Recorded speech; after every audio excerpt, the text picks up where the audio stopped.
Welcome, UFC degenerates, gamblers, my sports betting pals. It is time for the Die Hard MMA podcast, and it is Miami Fight Week. We are headed to the sunny coast. It is UFC 327, and we have made sure to get just the absolute best setup for you guys here to preview this awesome card. The UFC is on a 2-fight win streak right now. We have back-to-back epic nights of UFC fights, and I think I can speak for each and every one of us to say, boy, we desperately needed it. It has been a slog, even for us hardcores. 2026 has not been a great year so far for MMA, but the UFC is restoring our faith a little bit with the last 2 outings that we've had, and I think we're going to keep that trend rolling with UFC 327. I am pumped for this card. I hope you guys are excited as well. Welcome into the chat. What is going on, my guy Dream, the Grateful Dude, George Ray Pro? What is up, buddy? Free UFC bet picks in the chat as well. Colby TH, my boy Dan Levy, who you guys have not seen the last of just yet. Hein, what is going on? Says best damn Monday show. Appreciate you, my guy. What is going up? Boogie down, Louis Mac Jr. People are rolling in, guys. Do me a favor. Hit that like button. Please share the show out if you're on social media. This is a big fight week. Let's make sure we amp this thing up to 11 because we're going to have some fun today. Now, I mentioned that we're going balls out today, but the fact is we're going bald out today. I've summoned the Bald Gang. I have one of my absolute favorite guests in the world. I went from listening to this man talking about fights to inviting this man onto my show, one of your favorites, one of my favorites, Dan Levy from Half the Battle. What's up, buddy? How you doing today? Oh, man, doing amazing. Thank you so much for having me, and especially for this card. You know, the last time we spoke on your show was for the heavyweight championship. Now we get to speak about the light heavyweight championship, so I'm pumped, man. Thank you. I'm pumped. I can't wait. Wouldn't have it any other way. Happy to do it with you, my man. How'd you do last week? What'd you think of the card last week?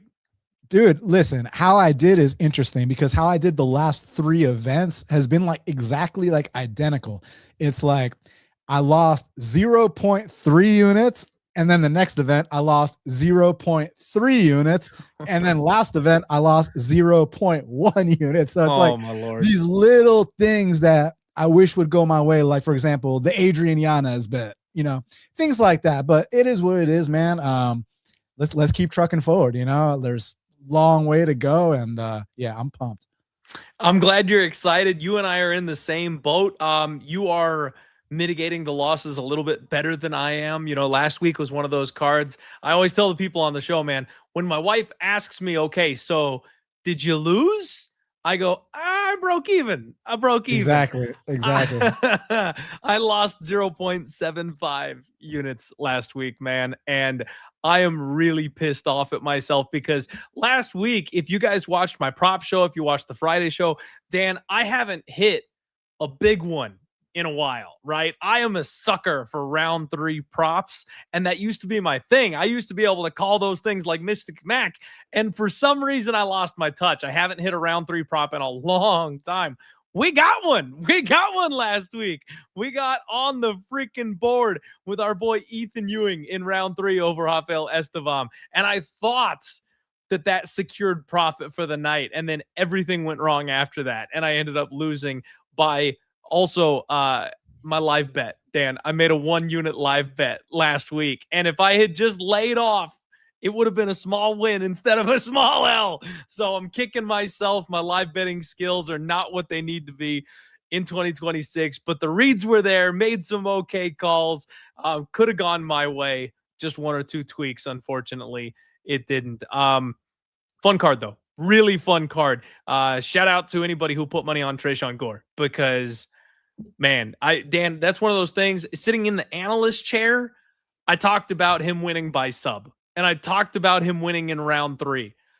Never for a moment did I think those things were actually happening. I would say those are the win path. Those are the win conditions. I'm never putting my money on that. And then he goes out and does the damn thing. I know some people made bank. I will say the one thing, I have two things on last week's card that I regret. One, I wish I had put more money on my girl Elise Pereira. Why? Because Haley Cowan is the biggest fade in the UFC. I faded her every single fight since she got here. She is a money printing machine, and I was only scared of the takedown defense, and rightfully so. If you watched how the fight played out, she really had a hard time getting off of her back. So, realistically, bankroll management wise, not a bad thing that I put less money on Elise Pereira. But then when she got up and knocked her out, I had that buyer's remorse, that gambler's remorse, where I was going, I knew it. I should have put more on. I should have. And then the other one was Thomas Peterson. I talked all week about Thomas the Train. I talked about Guillermo Pat and simply not believing in the guy and things like that. I've got him circled as a fade, and I wanted to bet Thomas, and instead I went with Melissa Gatto. So that was a big swing for me to go from betting the right guy to betting the wrong girl. So what could have been last week, but fun night of fights, fun violence fights. And we got a big time card here, UFC 327. Did you want to touch on anything from last week before we pile in and get started on this awesome card for this week?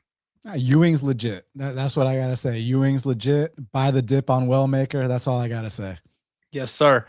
Couldn't agree with you more on that one. Real quickly, you guys, please do me a favor and make sure that you are checking out this week's sponsor. That's right, RotoWire. We are talking RotoWire. We have a promo code for you guys, 10% off when you sign up. If you're serious about betting, you guys, get in here, check out their tools. They just launched their smart money tool. They've got DFS tools. So if you're serious about your lineups and making sure you are getting those niche little corners that are going to win you your DFS tournaments, they've got that for you. You can track, you can see the line moves, you can see the expert picks. You also can get advice on any sport under the sun, you guys. They've got NFL, MLB, NHL, all of it. So if you're looking to get serious about gambling, making money, and making sure you're doing it the right way with betting tools, sporting news, injury reports, everything, RotoWire has got you covered. It's a full-on betting service. And like I mentioned, you guys, if you sign up with my promo code, they will save you 10% off when you do so.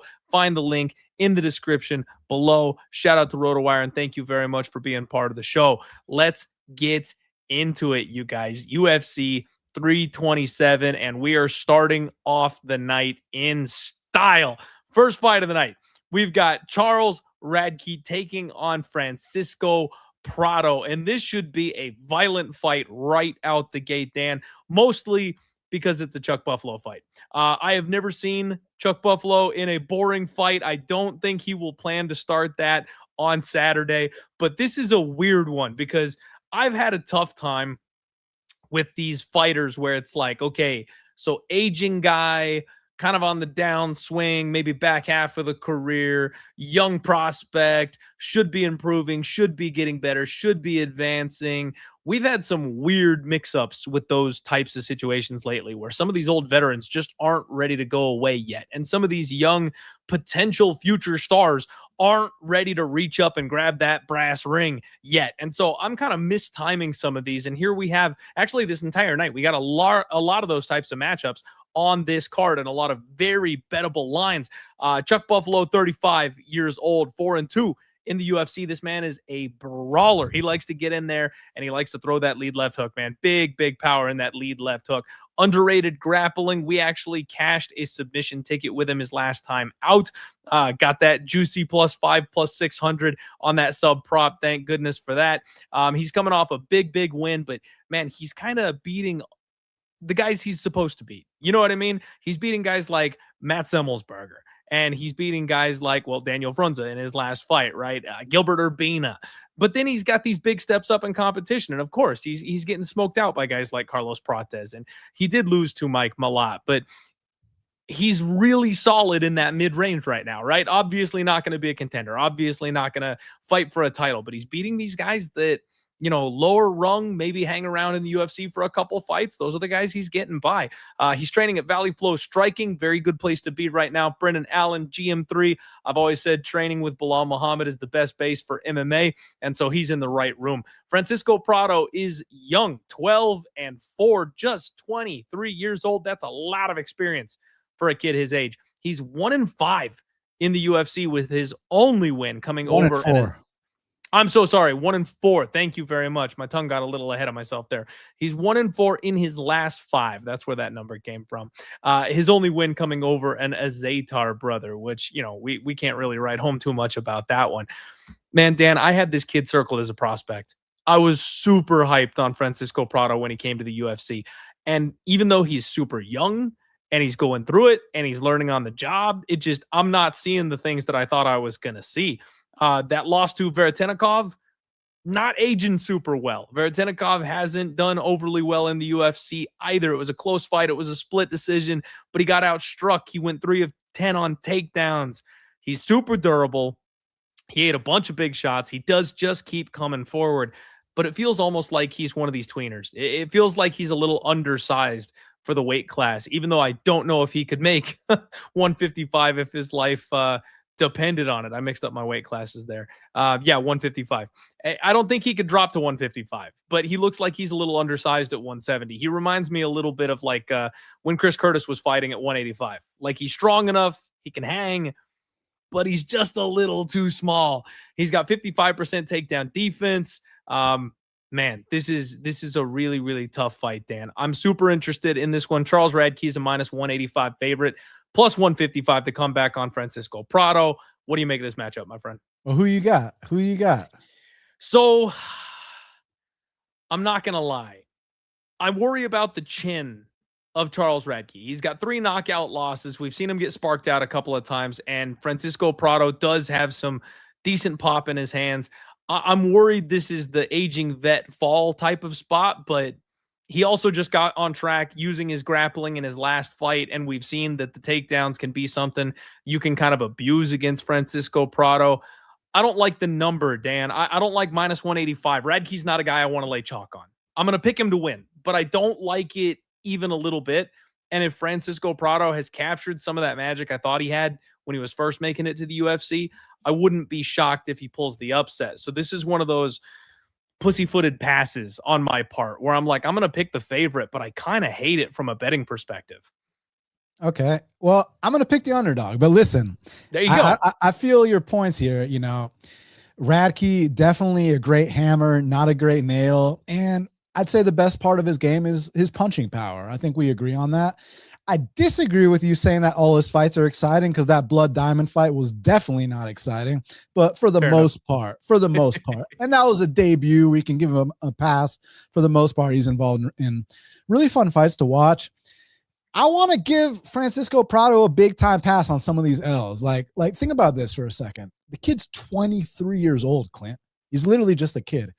And he was fighting at 55s, but I think the weight cuts were a bit too much for him. The thing that looks kind of awkward is he's super short, stumpy, so him moving up to 70s might look a certain way, but I feel like he got to the point where he'd have to cut off his leg to keep making 155, and the weight cuts were probably too brutal. So he had to move up.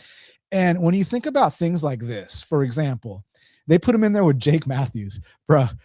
When you've had less than 5 UFC fights and you're some kid in his early 20s and you're going up against Jake Matthews, who's literally been in the UFC since he was 19 years old, come on, man. That experience gap was just way too tough for a guy like that to overcome.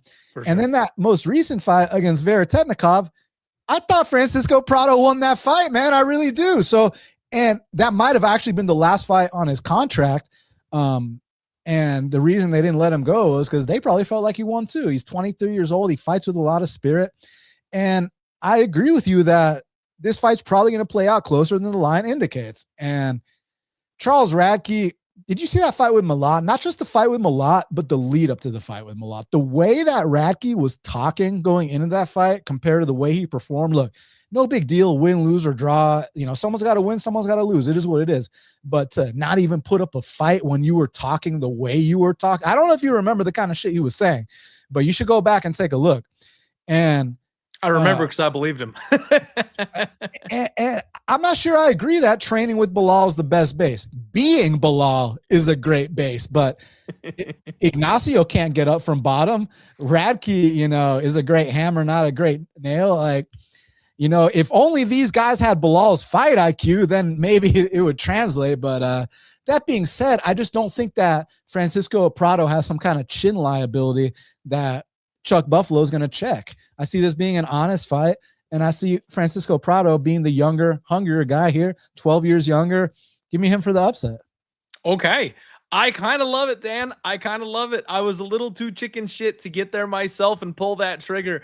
But I love it. I would love to see this kid do well. I would love to see him improve, and I would love to see him get on track, you know, kind of like Tresean Gore last week, a guy that's been doing it the hard way and putting in the work and the effort in front of everybody. I just love seeing those guys succeed. So, you know, nothing against Charles Radtke, but this is a kid I was very excited about. And if I could see him grab a little bit of what I thought he was capable of pre-UFC, that would be really fun to watch him turn into the guy I thought he was going to be when he got here. So, yeah, big time. Let's get going here real quick. Shout out my friend, The Diet. What's going on, buddy? Thank you so much for the $2 donation, my friend. And by the way, you guys, extra special double time shout out. My man hit me with a dono. I want to say not last week, but the week before, right at the end of the stream, Dan. It popped up like right as I was hitting the in-stream button. I didn't see it until afterward, and that's my bad. So he has earned and deserves a double shout out. Thank you very much, my friend, for supporting the show. Really appreciate you tuning in every single week. And what is up? Right back to you. Appreciate the support, you guys. Next up, we have got Kelvin Gastelum taking on Vicente Luque in a battle of UFC veterans, Dan. This, once upon a time, would have been like a co-main event. This could have been a main event, you know, 5 years ago. It is crazy that we're getting Kelvin Gastelum this low on the card these days. And who knows? Maybe they shuffle the card around a little bit, right? Like, these are not final. Every once in a while, they move some of these up and stuff like that. But that just shows you the kind of stacked star power and fights that we have organized on this week's event. It's really exciting. I can't wait. I'm pumped. I'm going to kick this one to you, my man. Talk to me about Kelvin Gastelum and Vicente Luque. But I think it also speaks to how much Vicente and Kelvin have fallen off. I think it speaks to that as well, because Vicente, historically speaking, Vicente in his prime, one of the most exciting fighters, not just in welterweight history, but in the history of the sport. And people saying that this is his first time at middleweight, not true. He actually knocked out Thiago Maeta Santos at middleweight back in the day with a left hook, because Vicente does have one of the best left hooks in the business, calf kicks, an incredible front choke series, and man, durable as all hell in his prime. But how do I know he was so durable? Because he used to eat knockout blow after knockout blow and stay standing. Go watch that fight he had with Brian Barberena. I mean, they literally stood in front of each other for 3 straight rounds, landing hammers on each other's chins and smiling. And when you get into multiple fights like that, eventually the bottom's going to fall out from right under you. And that's exactly what happened to Luque, to the point where brain bleed. Yeah, you'll never be the same ever again after something like that. Proof, look at his subsequent fights. This guy has never been this. He doesn't have that confidence he once had, which is a shame, because Vicente Luque, I mean, they called him the silent assassin for a reason. This guy would go under the radar, then he'd go out there and get some of the most finishes in welterweight history. I think he's right behind Matt Brown for most finishes in welterweight history. So shout out to Luque. It's just kind of sad what's happened, but that's that's how it goes when you eat knockout blow after knockout blow and you stay standing. Eventually you're going to go down. And yeah, and then with Gastelum, it's kind of a different issue. His issue is a motivational thing. Like, the guy is 5'8". He could be fighting at 170 pounds. He used to fight at 170 pounds, but you know, he loves tacos. Guess what? I love tacos too. So I can empathize with him, but I'm not a UFC fighter, you know, and he's an ultra talented guy. The fact that he can show up to these fights in the wrong weight class, fat, and still perform as well as he does, like, hey, and he's also got legendary durability. I do think it's waning a tad bit, but nowhere near the level that Luque is declining. And the only thing that gives me a little bit of pause is that even in Gastelum's prime, sometimes I've been a little overconfident on him in certain spots. Like, for example, the Neil Magny fight, the Jack Hermanson fight, and like, he'll let you down when you least expect it. I think he should come out here and put the damage on Vicente Luque, but don't be surprised if he pulls a stunt. But Gastelum's the pick for me. Okay. I'm kind of right there with you here on this one, man. Both these guys are 24 years old. Kelvin Gastelum is 20-10. Vicente Luque, 23, 12-1. So piles of experience on both guys. Kelvin Gastelum just coming off of a win against Dustin Stolfus, where you kind of already touched on this, man. He missed weight again. Like, this guy just can't get on the scales and be professional about it. And he's up at a weight class 185, where, like we've been saying, he should have been a 170 pounder his entire career, but now he's missing weight towards the end of his run here up a weight class. He's short, he's compact, he's got good boxing, really fast hands. It looks to me like he's training in Vegas based on what I'm seeing from like his Instagram and stuff. Fight Ready kind of had a breaking and a falling out after Coach Santino retired, and it doesn't look like he's there anymore. And he's like running his own promo now. He's got like Yuma Fights that's going on or something like that. He's got a podcast. So he's definitely at the phase where he's setting himself up for like post-fight life. He's going to cash a couple of checks. But man, I think coming in at 191 pounds for a 185-pound fight with all this other stuff going on, training in, you know, his backyard, it seems like he's just kind of not taking it as seriously anymore. Vicente Luque, you kind of already went over what this guy was. Violence incarnate at that, you know, at one point in his career. He loves to use his hands, but he's kind of the king of the club and sub. Man, this guy's Darce choke is freaking nasty, and he hits it on anybody. He used to hit it on anybody he wanted to. Yeah, he's getting some real whip into it. Oh, dropped him. Vicente has an incredible Darce. He's got an anaconda choke here. Tight. That's very tight. He's got to find those hips over there. He's putting him out. He's got him. He's out. Yeah, so that one was actually an anaconda choke. Very sick setup. Yep. His front chokes are nasty, and he can alternate between them. I mean, I miss the days when it was easy money just clicking on Vicente Luque, man. But that fraud check against Thempa Gorembo paid a couple people out pretty well that I know of. This is a tough fight, though, because at the end of the day, I feel like Kelvin Gastelum might have just a little bit left. Like you were mentioning, he can roll off the couch and still win some of these fights. I just worry more about the chin of Vicente Luque than I do about Kelvin Gastelum. Even old, even a little slow, even not training as hard as he can. He got to the elite level and is just kind of held this whole time. So until something goes, until the durability declines, until the speed declines, like, he's still just going to roll off the couch and beat some of these guys. And let's not forget what his hand speed can do, especially when he's fighting somebody with a little bit of a chin issue. Silva dropping both men with the same punch. Fans getting behind Michael Bisping here, about 2.5 minutes in. I mean, I know it was Bisping, man. I know it was Bisping at the end of his run, but like, that's the kind of thing I fear here in this spot for Vicente Luque. KG is still so freaking fast when he throws those combos in the pocket. I think it's Kelvin Gastelum by knockout this week, Dan. I'm with you. The money line is like -250. And like you mentioned, you can't trust the guy. You can't even trust him to make weight at 185. But I think he's going to win this fight. And I think he might knock Vicente out, if I'm being honest.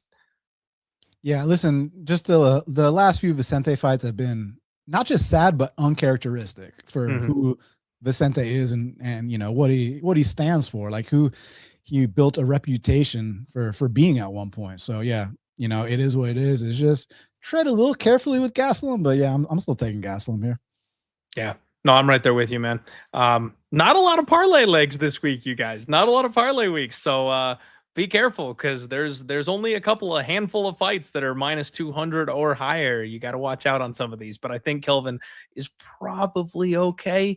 Just be careful. Let's get into this next fight, man. A couple of rising contenders potentially here. MarQuel Mederos takes on Chris Taco Padilla. Interesting that you teed us up there on that taco call with Kelvin Gastelum, because we all love this taco. I got to tell you, Dan, a couple fights ago, breaking down Chris Padilla, I went, is he good?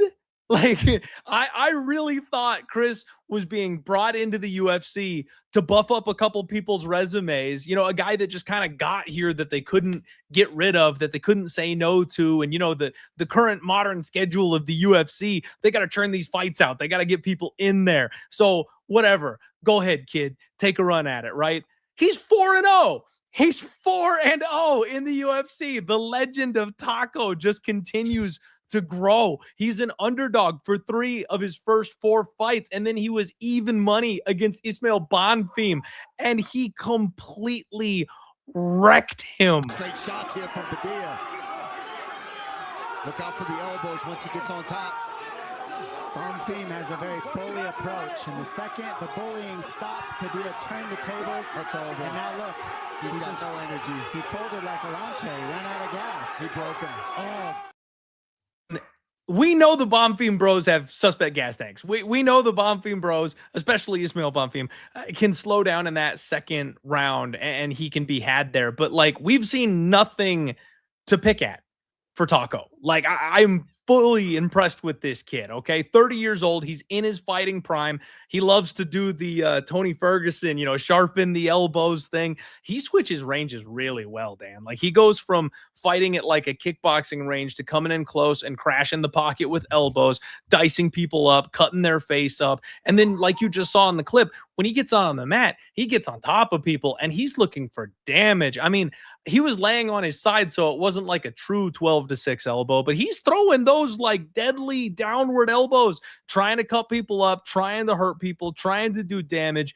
So I'm really impressed with Taco. He's been a bit of a sleeper. People have been making money on him, and he's finally got the respect of the bookies. Now he's a minus 180 favorite coming into this fight, and he takes on MarQuel Mederos, 11-1, a Factory X product who's moved out to the MMA Lab, which is kind of the hottest gym in the game right now. 3-0 off Dana White's Contender Series. This kid is a really clean striker, lots of feints, hard chopping calf kicks. He uses all of his weapons, nasty knees and elbows in close as well. He moves a lot, Dan. You never really know where he's coming from. I love the way he flows. He works the body. He's got a good get-up game. I like this kid. I like this kid a lot. Now, he's coming off like a split decision with Austin Hubbard, and then in his last fight, he fought this guy Choinski, gave up his back in the first round, got climbed like a tree, and then he brutalized the dude's leg for the rest of the fight. I mean, there's people that would have gotten TKO'd in that spot. He dropped him multiple times with leg kicks. So it's one of those ones where, almost an adult UFC performance, right? Like, he won a close fight, and then he turns it around and dang near gets a finish in his next one. You're seeing the development of this kid, and he knows grappling is kind of the problem. He's working at one of the best gyms where you can possibly get that hole patched up in your game. Man, so Dan, I've been on the Taco train. I feel like Mederos is going to cause Taco problems if he continues to improve the way we've seen him improve in his last couple of fights. We're kind of having to take the leap of faith here, extrapolating a little bit that he has continued to improve, but he's in the right place. I think he's got the ceiling. I think he's got the skill set, and he's just going to be faster.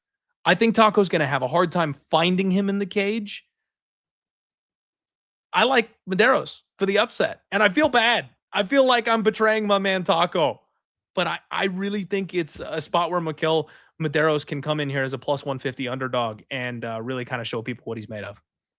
Wow. I can't call a Taco Padilla fight to save my life, bro. Like, because I was under the impression this guy was a lot older than he is. He's actually only 30. I thought he was like 35, 36. I thought this guy was some kind of journeyman because you hear his interviews. He called himself a journeyman. I was like, okay, I respect, the self-awareness and this and that. And the way he's been fighting, he's like totally proven me wrong. But I also agree with you that Mederos is no slouch, and Mederos is flying under the radar, and he's a very solid point fighter. He's got that new school point fighting style that actually you like to talk about that, I wouldn't say he's on the same technical acumen as like a Lone Kavanaugh, but he kind of brings that style to the table. Really good stance switching, smart with his combinations, can mix in the takedowns when he needs to. That takedown defense is on point. And that knee hit on Contender Series was super opportunistic. And it was against like a hyped up Russian too. So Mederos is no slouch. Listen, now that I'm finally going to pick Taco Padilla to win a fight is of course the time he's going to lose. I think that this is a dog or pass situation. I think that this should be lined closer. I just see this being a split decision type fight. So in instances like that, I normally take the dog, but since I kind of have a little guilt about being so damn wrong about Padilla that I'm finally going to pick him now. Therefore, he's going to lose a split decision. You already know how this goes. I do. I know all too well. I've got a couple of those myself, man. But so one of the big things for me, and this again, that I got caught up by the narrative last week. I pissed away some money on Tabitha Ricci because of the narrative. Oh my God, bro. That was, she shot the bed badly. And no disrespect to Verna, not taking anything away from you, but like, for example, and sorry to cut you off, but like, no, you're good. Go. After that first takedown, right? Tabitha gets back up to her feet. We're like, okay, great. This is where you go to work. I thought that was the whole fight. And it was Verna putting the hands on Tabitha. That's where I was way off. I thought we get back up from the takedowns. Verna starts to gas, then you put the hands on her.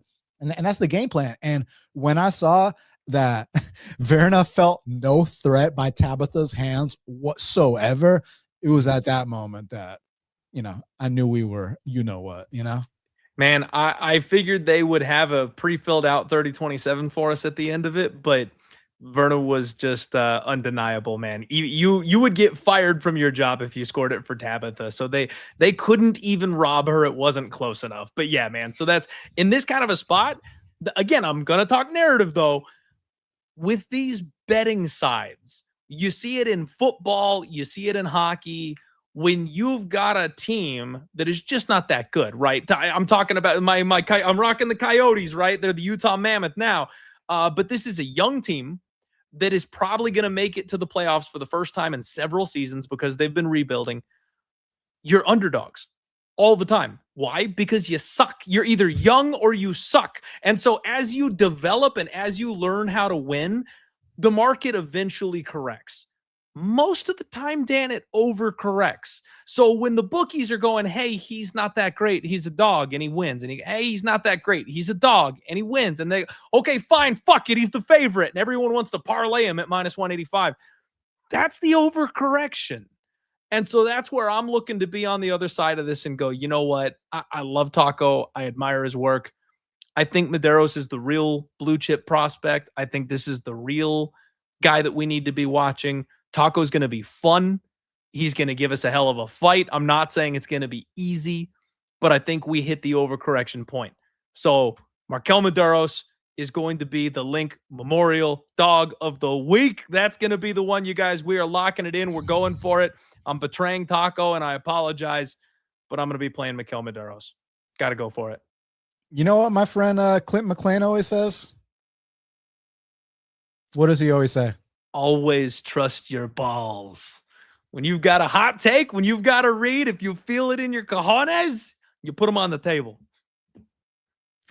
Nothing else needs to be said after that. That's what's up. Let's go. Next up, you guys, we're talking ladies' night. Tatiana Suarez takes on Lupe Godinez, and another one of these crossroads types of fights, Dan. I mean, so let's get it out of the way. Tatiana Suarez and Patchy Mix were going to be my UFC power couple, man. I thought some dude from PFL. I thought they were going to be taking over the UFC. I thought we were going to get a husband and wife championship. I thought both of them were getting belts thrown over their shoulders. Tati's 35 years old now, though. She's 11-1. And I got to tell you, I love her story, right? She's a cancer survivor. She cut like a massive portion of her career out recovering from that. They told her she'd never compete again. And she's now fighting at the highest level, even older, even past her prime. She still is one of the best. Bummed it didn't really pan out for her, but you're starting to see the decline a little bit, right? She's really physically strong. Obviously, she's a very good wrestler. She mixes in the judo trips and stuff like that. And she's got a tight squeeze, man. If she gets on your back or your neck, it's night-night. It's over. But her last couple of fights, she couldn't do anything to Zhang.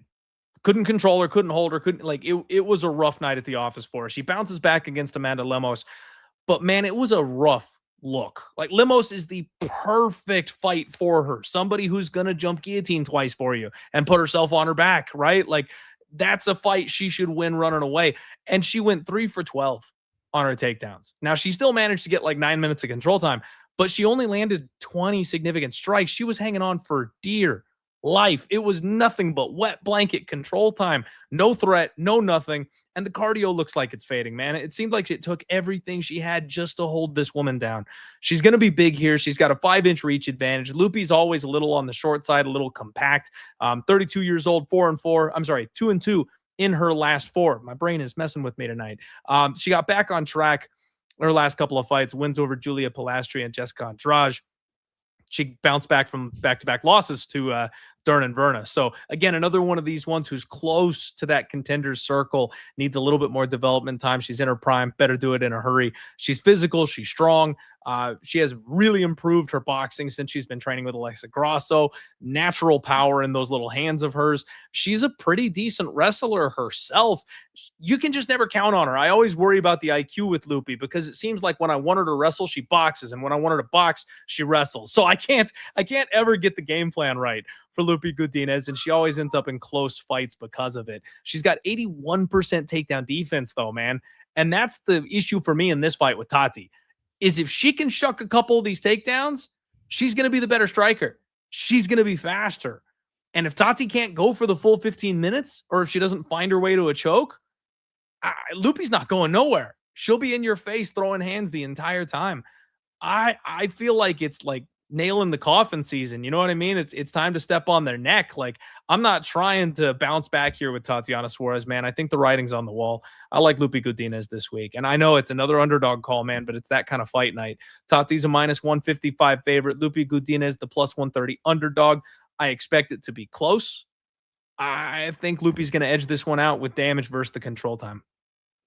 I like it. I mean, what's wrong with an underdog call, you know? And Tatiana Suarez, when people were calling her the best in the world, it was 2018. Guys, it's 2026. I don't give a shit how she looked in 2018. I care how she looks now. And the way she looks now, those last 2 fights, I mean, that was awful, you know? And she looks just as bad. You know, she's got the same striking technique as her complete fraud of a husband, Patchy Mix, you know? And I think that we're getting to that point now where someone like Lupi, even though she'll make some kind of Lupi, in-fight decision-making, she's still paid a lot of dues. She's been in there with a real level of competition. And stylistically speaking, she's got the wrestling to keep this on the feet. And then if it's on the feet, she's got way better hands than Tatiana. She got way better hands than Patchy, you know? So to me, it's just about not making some dumbass mistake. Like, if you watch that Virna fight, she could have won that fight too, but decided to engage in a couple spots on the mat where it's like, you have a clear edge standing. What are you doing? And, you know, things like that could cost her the fight. But then again, you don't have to lay chalk on her here. She's the underdog. So I think a 1-unit shot, you know, or pass altogether is dog or pass as far as I'm concerned. I was never on the Tatiana train, let alone now. Yeah, I think she looks horrendous. And I'm not even convinced she beat Amanda Lemos, but that's neither here nor there. The fact of the matter is the way she would have handled Amanda Lemos in 2018 compared to how she handled her when they fought, clear sign of a decline. Hopefully, look, Lupi's crushed the grapes. Will she drink the wine? That's the big question. But at dog odds, why not? Let's find out for a 1-unit shot. That's where you like to find out, right? I don't want to be laying chalk on Lupi. This is where I like her. I like her as a dog. I like her at plus money. Makes it a little bit more comfortable. trusting her to go out there and do her thing. So let's go. Let's go, Team Loopy. Get one for the boys. Next up, you guys, we have got Mateusz Gamrot and Esteban Ribovics. This fight is another, Dan, I'm telling you, like, that's the theme for this fight card. It's these old, savvy veterans, these guys who just don't quite want to go away versus these young, up-and-coming potential phenoms, potential stars. The UFC is trying to notch a couple of belts here this week, trying to get a couple of names on resumes. What do you make of this fight, man? What are you doing here? Do you want to know what the clear sign of a decline is, Clint McClain? Yeah, hit me. When you beat Arman Sarukian, and then a few years later, you can't even beat Dan Hooker. I mean, come on, dude. And with Ribovics, you want to know what improvement is? Well, I think I'll have more proof on Saturday. But when he made his UFC debut against Loic Ratzabov, he got taken down 11 times, right? And he fought his ass off. He hurt, Loic multiple times. And if you get taken down 11 times, that probably means you got up about 10 or 11 times. But he's, it's been 3 years since then. So he's had the adequate amount of time to, get his technique up to par. And now I think he's ready for this grappler test once again. Listen, Gamrot in his prime could scramble with the best of them. I mean, that Arman Sarukian fight is unbelievable. That's just the bottom line. That fight was amazing, dude. But I feel like he hasn't evolved. Look, he's got a very unique grappling style with that low single. You don't often see guys implementing a low single style in MMA, but I think his hands are just okay. And then he's getting hurt a lot more in these fights. Finally took his first finish loss. And again, no real contender loses to Dan Hooker. I don't care what anyone says. If you're a legitimate contender and a threat to the title, you don't just beat Dan Hooker, you run through him. And I get that some people thought Gamrot might have won that fight, but the fact that he even made it in question, the fact that the judges could even make an argument for Dan Hooker, that's a clear sign that he's on a decline. I think Esteban Ribovics is catching him at a great time. I think Ribovics will get taken down, but when he gets back up to his feet, I think he's going to put the damage on Gamrot. And whether it's Gamrot's first knockout loss or it's a damage-based decision, I'm going to take Ribovics to come out here and get this upset. Okay, guys, we're just firing on all cylinders. Dog shots left and right tonight. Man, Mateusz Gamrot is a guy who reminds me of John Fitch. Dan, do you remember John Fitch back in the day? Do I remember John Fitch? Unfortunately. I don't know, right? The UFC literally wanted to wait that man out. And I think that's what they did to Gamrot too. They gave him. Let me just say this before you continue. Gamrot 10 times more exciting than John Fitch. Yes, correct. And in recent years, I think he's really taken to heart the entertainment factor of the UFC, right? He started mixing in ground and pound. He started working on his boxing. He throws a little bit. So he's, a little bit better, a little bit more fun than John Fitch was. But I swear, man, they really waited this guy out. And they gave him one real chance. And when he got beat by Benny Dariush, it was like, nope, that's it. Never giving you a shot ever again. And now they've kind of waited him out. And that's when they're like, okay, they're going to use him as cannon fodder against Charles Oliveira here in this spot. Don't get me wrong. Like, if he wins, what do you do with him? Right. But he wasn't winning that fight. And that's the one where it's like, they put him in the position, but there's no way he was getting it done. He was running for his life in that fight. He had nothing for Charles Oliveira. I've talked about Charles having some chin concerns, not taking the damage very well. He was walking through the strikes that Gamrot was throwing and just kind of smiling at him. Like there was never a threat in that fight. And then he ends up getting subbed in the second round. So we're seeing the fall here of Mateusz Gamrot at 35 years old. He still has insane pace though, man. 5.15 takedowns per 15 minutes with 37% accuracy. He landed 6 takedowns on Luque Klein. He landed 5 takedowns on Dan Hooker. He landed 11 takedowns on Rafael dos Anjos. So he's a decision machine. Crazy pace, crazy cardio. But like you talked about, the chin is starting to go. I've been betting KO props against him for like 3 years, man. And I was this freaking close with Rafael dos Anjos. It was like 11-1. And I had a sprinkle on him. And he had him hurt in that fight. I am 1000% with you, Dan, and I think we're getting it this weekend. Ribovics is 4-2, and this kid has the cardio and the volume to keep pace with someone like Gamrot. I think one thing that a lot of people can't do, obviously, is wrestle with Gamrot, but then after that, let's say you shuck a couple of takedowns, you're out of gas. You just don't have the cardio to keep pushing. So if you defend the first, 5 takedowns of the fight, what next? Your arms are full of blood. You can't shuck any takedowns anymore. Then he gets you. Then he takes over the fight. That's not going to happen with this kid. This kid goes non-freaking stop. He's landed over 120 significant strikes in his last 3 fights in a row. So he's young. He is improving. He's got volume for days. He's training at Kill Cliff, and I was doing some stalking on there, man. They've got him working with Kamaru Usman. So, like, if you're going to drill takedown defense and overall, like, cage grappling for MMA, that's the guy. That's who you want to be in there working with. And he's got a 70% takedown defense so far over the course of the fight. And let's not forget, he brings vicious KO power to the table as well. There's a 1-2, but Ribovics is answering.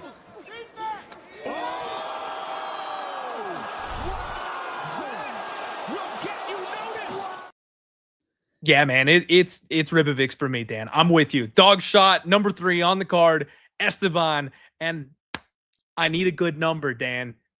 I need a good number. I want Ribovics by KO. Oh, okay. On the KO, you mean? Yeah, he's plus 160 money line, so fuck it. Take that. Oh, we're playing that for sure. We're taking the money line. I'm just saying, I want that sprinkle. I want that extra little surprise, that extra slice of cheese they put on the burger. That's what I'm looking for here. I will say, I don't think his volume will be as high here because those guys weren't attempting like 10 takedowns like Gamrot will. But if he can get up and not get held down like Klein did, which I think, we already know the kind of pace Esteban fights at compared to Klein, I think he should do what we expect him to do. So let's go, Esteban. Viva Argentina. Yep, let's do it. And AB in the chat saying, why is Clint acting like he didn't say Patty would beat Charles? Who's acting like that? I still think Patty would beat Charles. Really? I bet Patty Pimblett against Justin Gaethje, and that didn't end very well at all. But Gaethje's got a brick for a head. I honestly think Patty Pimblett would knock out 2026 version of Charles Oliveira. Really? I do. Charles, way more skilled. Don't get me wrong, but skill doesn't always win fist fights. So I think Patty could hit him hard enough to put him down. I was wrong against Gaethje, but we know Gaethje is still stupid durable. But yeah, man, I would love to see that fight. I would disagree with you on that one, but I respect the fact that, hey, you speak your mind, and just because I would pick Charles to beat Patty doesn't sway you off of your own opinion. So respect. And see, that's the thing, man. People, my guy AB saying like, why is he acting? I ain't acting like nothing. I'll stand on business. I said it, right? Like, it might be a bad take, but I said it. All right, guys, let's keep it moving. Next up, we have got Kevin Holland, and he is taking on Randy Rude Boy Brown. Okay, I got to tell you guys, I am so happy, okay, first off, that I get to hang out for a couple of hours with my boy Dan. But more than that, I'm happy that he's here for specifically a Randy Brown fight, because Dan, for the life of me, I can't pick Randy Brown fights right. This guy has everything, right? He's got good cardio. He's got decent power. He's explosive. He's fast. He's an underrated grappler, but he'll also go out there and point fight his way to a decision sometimes. Sometimes he'll grab a neck and submit people. And then other times, I'm a little worried about his durability. He's taken a couple of bad shots. He's been knocked out. And so I have just always zigged when I should have zagged, right? Like, sometimes I've bought low on Randy Brown and tried to play him like inside the distance, and then he goes off and wins a decision.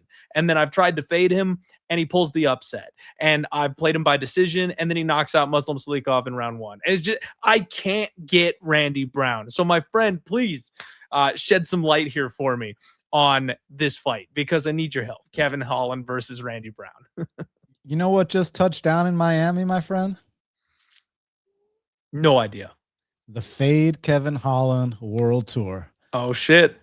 I mean, we fade Kevin Holland almost every single fight because, I mean, the guy doesn't give a shit. The guy's fight IQ is unlike anything I've ever seen in all my years watching this sport. I mean, he's actually not a dumb guy. Like, you hear him talk. Look, he's arrogant as hell, but he's not a dumb guy at all. But he fights like he's a dumb guy. Let's talk about that Stephen Wonderboy Thompson fight for a second. Oh, Lord. Like, we're about 49 minutes into the show. So can I use the R word or will I get you kicked off? No, you're good. Go for it. I mean, is it not the most retarded move in all your years watching the sport to make a gentleman's agreement in a UFC fight? Like you're going to make a gentleman's agreement when half your purse is on the line? Like, are you fucking dumb? You get on top of Stephen Wonderboy Thompson, where you have this massive edge. You're a black belt. He's maybe a blue belt. You know what I'm saying? A little bit of ground and pound, set up your signature darce, go home with a nice check. Instead, you know what he does? He gets up and tells Steven to get up. Hey, Steven, keep whooping my ass, please, where you have this big edge on the feet. Then, you look at Kevin when he's got a big step down in competition. I'm talking a step down like Darren Stewart, a guy who was a sub 500 fighter in the UFC. You ever seen the movie Home Alone? Yes. The first 2 rounds, Kevin's doing whatever he wants. Third round, Kevin can't get up from bottom. And like Darren Stewart is starting to put it on Kevin. I'm like the mom from Home Alone. I was like, Kevin, you know what And that's back when I used to bet on Kevin Holland. But now it's just, let's fade Kevin Holland every single fight. Can I screen share on here? Am I allowed to do that? You know what? I think I can. You can request permission and I can put it up for you if you. Okay. All right. Let's. If you present it. Yeah. There we go. Can you see what's going on here? Yep. Let me see it. Okay. Yeah. So if you look, I am on a fade Kevin Holland world tour. So we got the Santiago Ponzinibbio one wrong. Jack Della Maddalena plus 100 odds.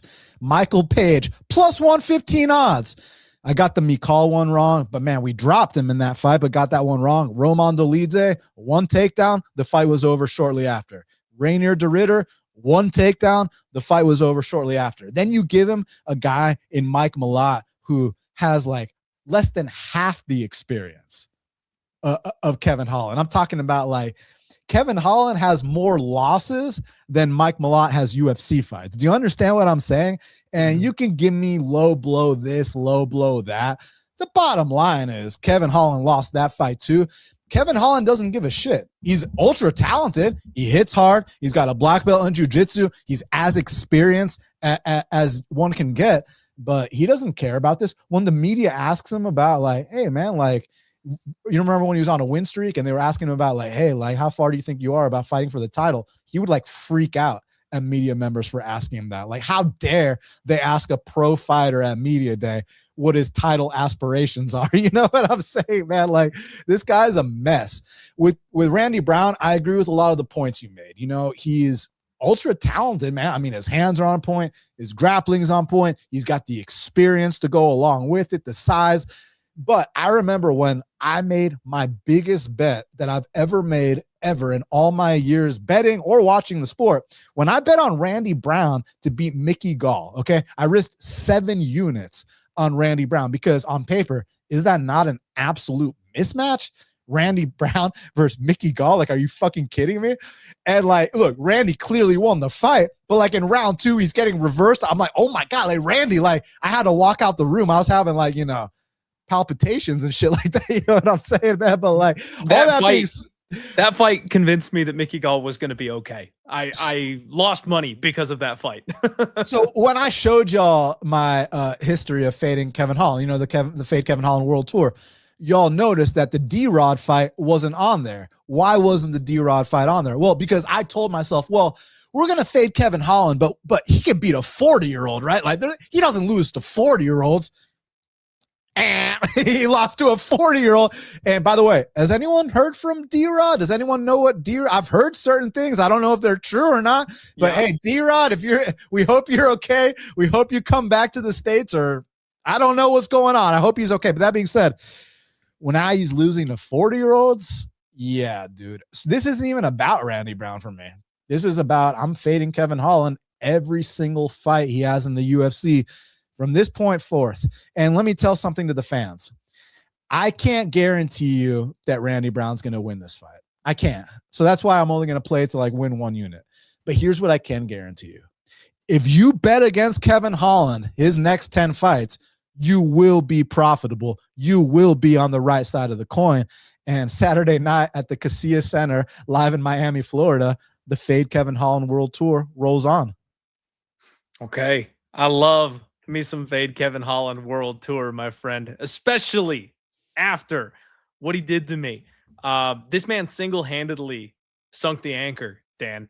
I have always said that you cannot trust Kevin Holland, but there was one fight, and you touched on it. When he took on Daniel Rodriguez, I said, you know what? He's been playing around at 185. He got serious. He's down at 170 where he belongs.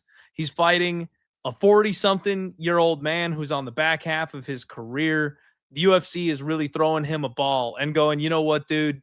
You've taken a bunch of short notice fights. You've taken a bunch of monsters. Let's give you another little softball here.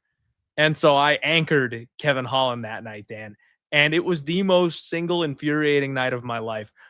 Daniel Rodriguez dropped Kevin Holland in the first round. And I just went, oh, shit. The durability that I have been counting on this entire time, just not there. And the worst part about it is I still should have cashed the bet because he almost finished D-Rod 3 times. And in the third round of that fight, black belt Kevin Holland got the back of Daniel Rodriguez. And I was like, oh, that's it. That's a wrap. He can just punch if he wants to. But I know this guy knows how to choke people. And he falls off, ends up underneath him, and continues to get pounded. And it's him the one that choked. I literally, like, after him getting dropped in round 1, Dan, I still could have won by knockout. Almost did. Still could have won by sub. Almost did. And he still could have pulled a decision out of his ass if he had just done the right thing in that third round. And he fumbled that. So he single-handedly killed the anchor. And I am with you on the Kevin Holland fading from this point moving forward, because after that performance, I've got some vengeance, man. I need to go to therapy because I've got some stuff I got to work through with Kevin Holland, right? Like, I'm more mad at him than I am my dad. he should join you in therapy. That's right. We need couples therapy right now. And again, against Mike Mulatto, I will tell you, the one thing I was a little bit surprised about is after seeing the faded durability against D-Rod, I thought Mike Mulatto was going to knock him out. I thought Mike Mulatto was going to put him in a box. So I will say I was at least a little bit impressed with him not going under against Mike Mulatto, who is known for having some hands. But this is the first guy who is going to be the same height as him at 170 pounds, right? Up at 185, he fought big guys too. But Randy Brown's the first guy that can like physically match Kevin Holland and can probably go to toe with him with speed. Because that's Kevin's thing, is the hand speed. People can't keep up with him. I think Randy can keep up with him, Dan. So I like the call. I'm back to being a never Holland kind of guy. I'm sure at some point I will break that rule. But I think I'm going to be looking towards Randy Brown. And let's just for a second give Randy Brown his flowers, because he's the one and only man to ever put away Nick Dalby.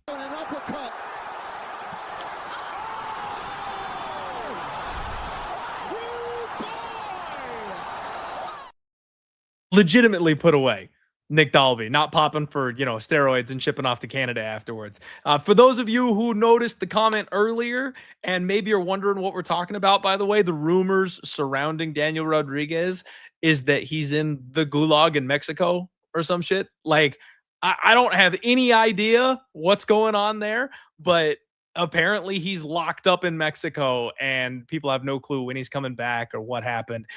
So, I guess you do your own research if you want to know more. I am not the expert, but I do think that that's what people are talking to when they're talking about Daniel Rodriguez in 2026. Shout out my man, Cootie. What's going on, man? Little Dono. Let's go, Ulberg. Appreciate the hell out of you, my friend. We will talk about that one. I can't wait. That's our main event. So everybody make sure you get locked in, because we will get there. We will get there. But my friend, thank you for supporting the show.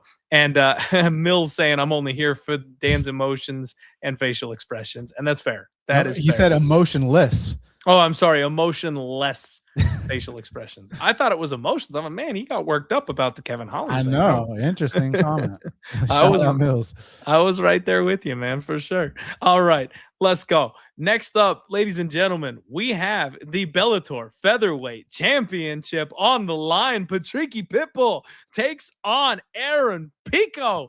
Patricio, not Patricky. I'm sorry, Patricio. My mistake. I forget there's more than one of them.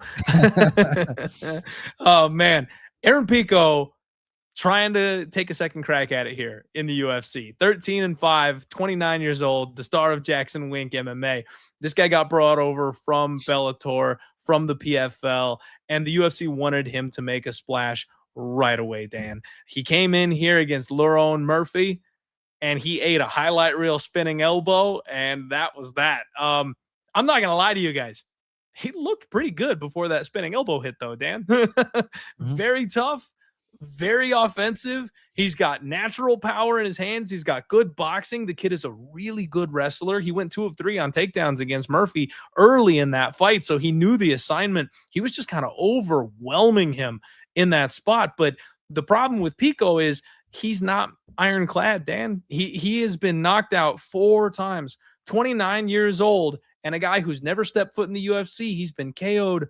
Well, I'll say he's been KO'd 3 times. The Jeremy Kennedy fight was a shoulder injury, but that one's concerning, I feel like, for its own reason. 4 times, because that debut against that school teacher, he knocked him out before he choked him out. You know what? Fair's fair. KO'd 4 times. But the Jeremy Kennedy fight with his arm popping out, that was like a TJ Dillashaw moment there, where like it came out halfway through the fight, and at 28 years old, like your body's already starting to kind of fall apart. And that's a big concern here for me with Aaron Pico, Dan. I've never been a believer, and it's actually really funny because I did cash a couple of tickets fading him. I cashed on Jeremy Kennedy, in fact, as like a 5-1 underdog back in the day. And just one of those flukes where I will take it. You know what I mean? I must have used up all my good luck back then, because I don't catch bounces like that anymore. I should have gotten. Can I ask you something, Clint? Can I ask you something? Yeah. Is it coincidence that both him and TJ Dillashaw both train under the exact same strength and conditioning guy? You know, that dude in his garage that gives them the steroids and stuff. Allegedly, don't sue me. Is it coincidence that both him and TJ had the exact same injury in fights? Remember TJ versus Aljo, and then Pico versus Jeremy Kennedy? It was the exact. They both, like, the shoulder thing was the exact same thing for both of them, both in the same camp. What's up with that? It's a good question, Dan. Now, I am not a doctor, you guys. I'm not wearing a suit. I don't have a PhD. But from what I've heard, now I will tell you guys, I do have a little bit of medical knowledge. When people get steroid injections, there's a limit to how many of them that you're allowed to actually take, because they start to actually break down the body part that they're being injected to. And when I say steroids, I actually mean like painkillers, so like when people have like, if you've like torn your rotator cuff and you've got to go to physical therapy and you get frozen shoulder and it just really fucking hurts while you're going through PT, they'll give you like a steroid injection to get in there and to make it, to ease the pain for you so you can work out the stiffness and get the motion back in your shoulder. They're limited with the amount of those injections they're allowed to give people, because it eventually will start to break down the joint and it'll cause more damage than it is benefit. So I'm not an expert on steroids, but if you apply that same kind of logic there, I believe that can be a bit of an issue. So I wouldn't be shocked at all if there was some sort of deterioration, because Aaron Pico has been on the good stuff since he was like 16 years old, man. Just look at him. He's a physical freak, and he's got veins popping out in places where I didn't know they existed. So yeah, he's juiced to the gills. Now, Pitbull on the flip side of this, 37-8, 38 years old, and just the worst, Dan, just the absolute worst. Okay, he comes to the UFC and he's taking on my personal nemesis, Yair Rodriguez, and I'm going easy, cake. They're letting a Bellator legend roll into the UFC and get a win here. All he's got to do is wrestle. And even in the interviews, he goes, I'm going to take this guy down. The UFC, like, fuck the UFC, man. They're getting in people's ears telling them not to wrestle and shit like that. Go out there and be more exciting. he didn't do jack shit against Yair Rodriguez. He didn't start wrestling until the 3rd round, and it became very apparent in round 3 that if he wanted the takedown, he could get the takedown. He should have won that fight. I will die on that hill. And then what does he do?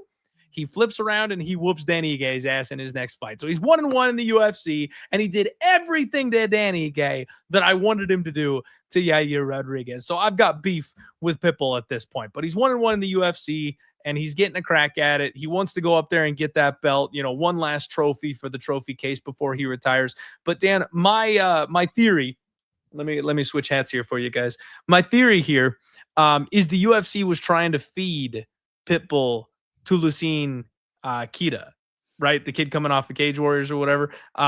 They booked that fight, and they wanted him to die on his shield that night. And Pitbull was smart enough to say, hell no, you missed weight. I'm not taking that.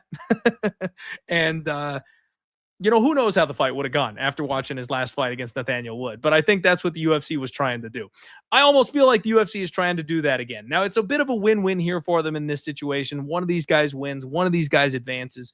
But I think they really want Aaron Pico to get back in there and get a win on a big stage, get a highlight reel finish, get a name on his resume. But it doesn't have to be a UFC guy, right? Like, it can be a Bellator guy, not a UFC guy that helps him build his name back up. I think this is a spot where Pico is supposed to win. I think he can win, but I do want to caution just a little bit. We've already talked about the chin concerns. Pitbull still looks like he's got it to some extent. He's still got some fast hands. The size difference, I think, will be a big deal. I think Pico is the better wrestler. But minus 350 is a little crazy. Aaron Pico is the biggest favorite on this card, you guys. Minus 350, plus 275 to come back on Pitbull. Dan, my friend, take it away. What do you make of this one? Yeah, I mean, I think you bring a lot of valid points to the table. Aaron Pico, ultra talented. I mean, his hands are fantastic for MMA standards. He's got a high-level wrestling pedigree to go along with it. Freak athlete. He's an offensive juggernaut, man. Like, he's going to win every fight until he gets his arm raised or until he gets knocked the you-know-what out. That's the thing. And, like, that knockout loss against Leron Murphy wasn't a one-time thing because, he's had past knockout losses, but they weren't like, an early stoppage. No, it was like him laid out stiff. They got to bring in the smelling salts. They got to bring in the flashlight in his eye. They got to bring out the stretcher. And it happened against a school teacher. It happened against Adam Borix, and it happened against Henry Corrales. Now, he was able to avenge the Henry Corrales loss, which was great to see. But as far as this matchup is concerned, so Pitbull has kind of like a very counter-heavy style, and if this is a low-paced fight where you go and then I go, and if the crowd starts booing, then things are going Pitbull's way. Now, don't get me wrong. Back in the day, Pitbull used to push a bit of a better pace. Like if you watch his first fight with Emmanuel Sanchez, unbelievable fight, by the way. And Pitbull also knocked out Michael Chandler in the first round. So like, it's not going to surprise me if he knocks out Aaron Pico. The thing is, if he doesn't knock out Aaron Pico, I'm very confident that Pico's going to outwork him. So as a pure pick, I'll go Pico, but I'm not going to bet him. And if I see him twitching on the canvas for the millionth time, no, I'm not going to be surprised. I'm with you. I'm with you 100%. He's going to win the minutes here in this spot. He could slip on a banana peel, but I do think he wins the fight, and that makes sense to me. Shout out Andy. What is going on, my friend? He says, shout out two of the best in the biz, Dan and Clint. Dan, having some Brazilian barbecue for my B-Day later this month. Happy early B-Day, Andy, my friend. And Dan, I'm going to need your help. What is that word? Picanha. Picanha time. You already know. What is picanha? Picanha is one of the most famous cuts of Brazilian steak. It's unbelievable, especially when it's prepared correctly. I'm a critical thinker. Via context clues, I assumed it was Brazilian steak, but I'm not an expert like you, my friend. I went to a Brazilian steakhouse for my bachelor party, and I haven't been back since, unfortunately. So I'm well overdue to learn a little bit more about the Brazilian steaks. Because it wasn't good, or you just haven't had time? Just haven't had time. And really the right friend group. I married a redheaded vegetarian, man. So getting a steak is kind of a rarity for me unless I cook it at home for myself. She's not a big fan of the Brazilian steakhouse. She eats, sides of mashed potatoes all night, and that's about it. So gotta go a little bit different locations sometimes when you marry the vegetarian. the one I go to has like an 100-foot salad bar. So like, she'd feel right at home there. She wouldn't have, unless she's like the kind that like gets grossed out if someone's eating meat next to her. No. But, okay. If that's not the case, then dude, Yeah, they got an 100-foot salad bar, and she'll be good to go. Dude, that's the only reason our relationship works, is because it's funny, actually. On our first date, when she told me she was a vegetarian, I was like, well, lock it up, boys. It's been a good run. We're done with this one. I thought it was over immediately. For our second date, she bought me a steak. So this is not the kind of woman that's going to freak about you doing that kind of thing. She's happy that I like meat. Frankly, dude, she's not, wild or anything like that. She's legitimately never enjoyed the flavor. So for her, it's not like a, chain myself to a dock to protect the fish kind of thing. She just straight up doesn't like meat. So it's like, okay, I can work with that. That's no problem. And more steak for you. It's funny. My older brother is a vegetarian, and I'm like the biggest steak eater ever. So yeah, it's funny how those family dynamics work. It is funny. Thank God I got my daughter. She's a carnivore just like me. So we'll have to get some Braves tickets and come out there, and you can show us the steakhouse, and she'll be. Hey, we're playing against y'all right now. We're playing against y'all right now. Oh, really? Okay, I wasn't even paying attention. I forgot baseball. Yeah, y'all got the last two against us, unfortunately for us. Okay, all right. See, I'm just not a baseball guy. I if I've got a home run prop bet, I'm watching. That's it. Hey, you see Austin Riley with long hair and a beard now? No, did he grow it out? Yeah, he's like a grown-ass man now. Oh, that's hilarious. For backstory for the listeners here, I'm a degenerate, as you guys know, and I will just bet home run props. So I love the guys that'll ding one out of the park, and I got addicted to Austin Riley. The dude is absolutely incredible. So Dan and I go back and forth. Whenever he hits a home run, we're sending each other clips of the guy sending it out of the park and shit like that. So Austin Riley is one of the few baseball names I actually know, because I like betting him to hit home runs. Hell yeah, go Braves. And I got a shout out here in the chat, because you guys with the Aaron Picograms nickname here is hysterical. I love that. I'm going to remember that. And shout out my guy Rick the Ruler, says he cashed on Nathaniel Wood plus 240 and plus 330 by decision.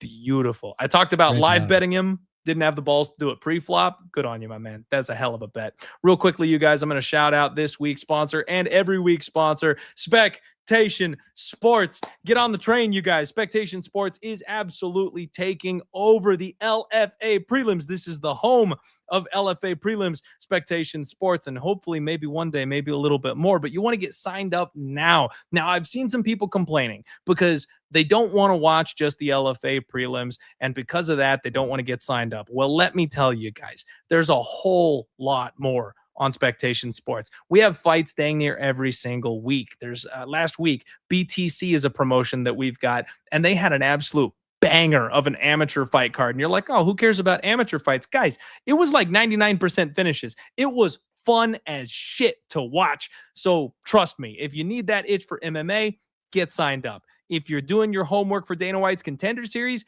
get signed up. Promo code DIEHARD is going to get you 20% off when you do go ahead and get signed up. So make sure you get in there and watch you some fights. It's only getting better, so you probably want to get in now while the getting's good. This is UFC 327. I am joined by my guy Dan Levy from Half the Battle. You guys can support him. Check out his stuff. I've got the links to his social media handles and his YouTube channel here in the description below. Please make sure you're checking him out and supporting him as well. One of the best content creators in the space. Shout out Iceland Farts. What's up, buddy? How you doing? All right, next fight up, you guys. Cub Swanson takes on Nate the Train. This is not a crossroads fight, Dan. This is not a rising star versus falling star. This is the Golden Bachelor. This is an age-appropriate MMA fight. And I got to tell you, I love these. That's been kind of my thing lately, is if you throw a couple of legends in there with each other, I don't like seeing public executions, okay?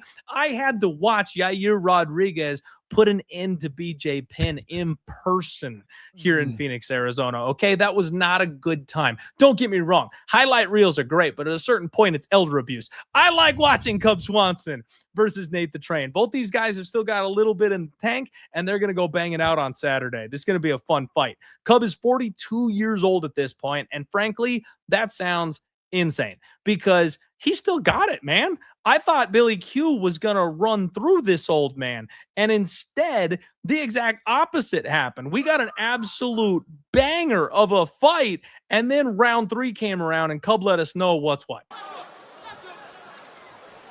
There's that right hand again, and another one. Had success with that. Cub Swanson goes, turning back the clock with a walk-off. I mean, calling him on and like smiling at him, and that's what's up, and then hitting him in the mouth. And that was one of the most insane KOs we've seen in a long time. Really awesome fight. He's been alternating wins and losses. And you guys, if you're paying attention, Thomas Peterson fulfilled the prophecy last week. Cub has been alternating wins and losses since 2020. He's coming off a win over Billy Q. Do with that information what you will. Nate the Train, 18-7, 37 years old. This man is weaponized cardio. He's got back-to-back losses, though. Back-to-back KO losses, Dan, and both in round 3, crazy enough. Morgan Charrier put a beating on him and got him out of there in the 3rd round. Dan, I used to say Nate the Train's got this superpower where you get one shot. If you hurt him and you put him completely away, you can knock him out because he is a little bit chinny. But if you hurt him once and you let him off the hook, you're never hurting him ever again. You're like Juicy J put him out with one big shot in round 1. Herbert Burns caught him with that crazy knee, put him out in round 1. I've seen him beat David Onama to death after being this close to being done himself in the 1st round. That magic seems to have worn off. He's going the way of Darren Elkins, where the damage is starting to add up.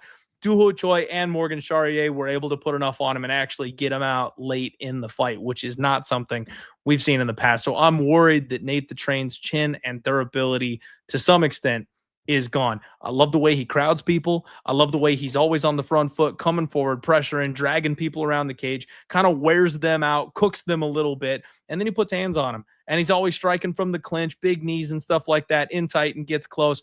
But I love the footwork of Cub Swanson. I love the way he glides around the cage. I love the way he rolls with shots.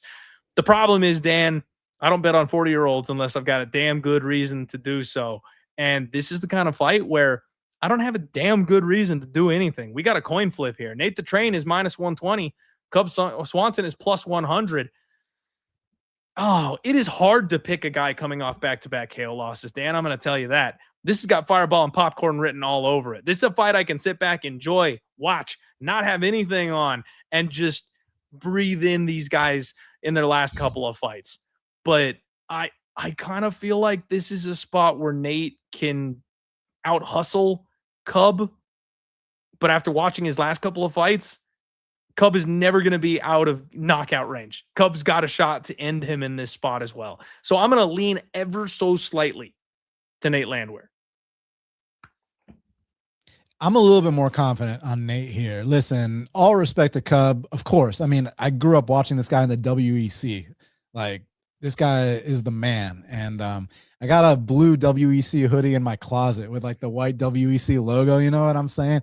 And Cub Swanson, I think he should have went out on that Billy Q knockout. That should have been his retirement fight, you know? And this is a guy who beat Dustin Poirier. By the way, you got to check out his fight with Dustin Poirier. You know, Cub Swanson knocked out Charles DuBronx Oliveira too, by the way. So, like, and he's in the Hall of Fame, that war he had with Duho Choi. So, shout out Cub Swanson. Great ambassador for the sport. Like, what's not to love about Cub Swanson? But 42 years old. Hey, Nate's not the older guy anymore like he was those last 2 fights, you know? And I thought actually he was doing pretty good against Charrier. I thought he was starting to cook Charrier and then just got caught in that 3rd round. Was really unfortunate. But here in this spot, I think that not only is he catching Cub at 42 years of age on the retirement fight, but I think that Cub is KO or bust in this spot. And if he does not KO Nate, look, there's a chance Nate gets knocked out. He's been knocked out more than once. I think Nate's pace is going to be too much. I think calf kicks can be a big weapon. I think takedowns.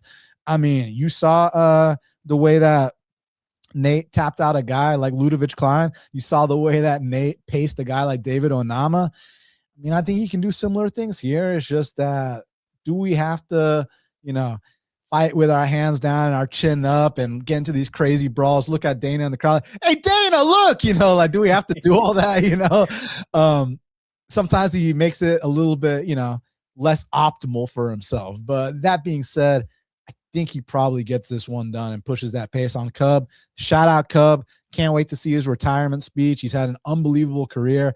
I'm proud to have watched pretty much every fight from the WC onto the UFC. And I hope that he transitions to the next part of his career really nicely, that he saved his money, and that he goes on to do bigger, better things. So shout out Cub Swanson.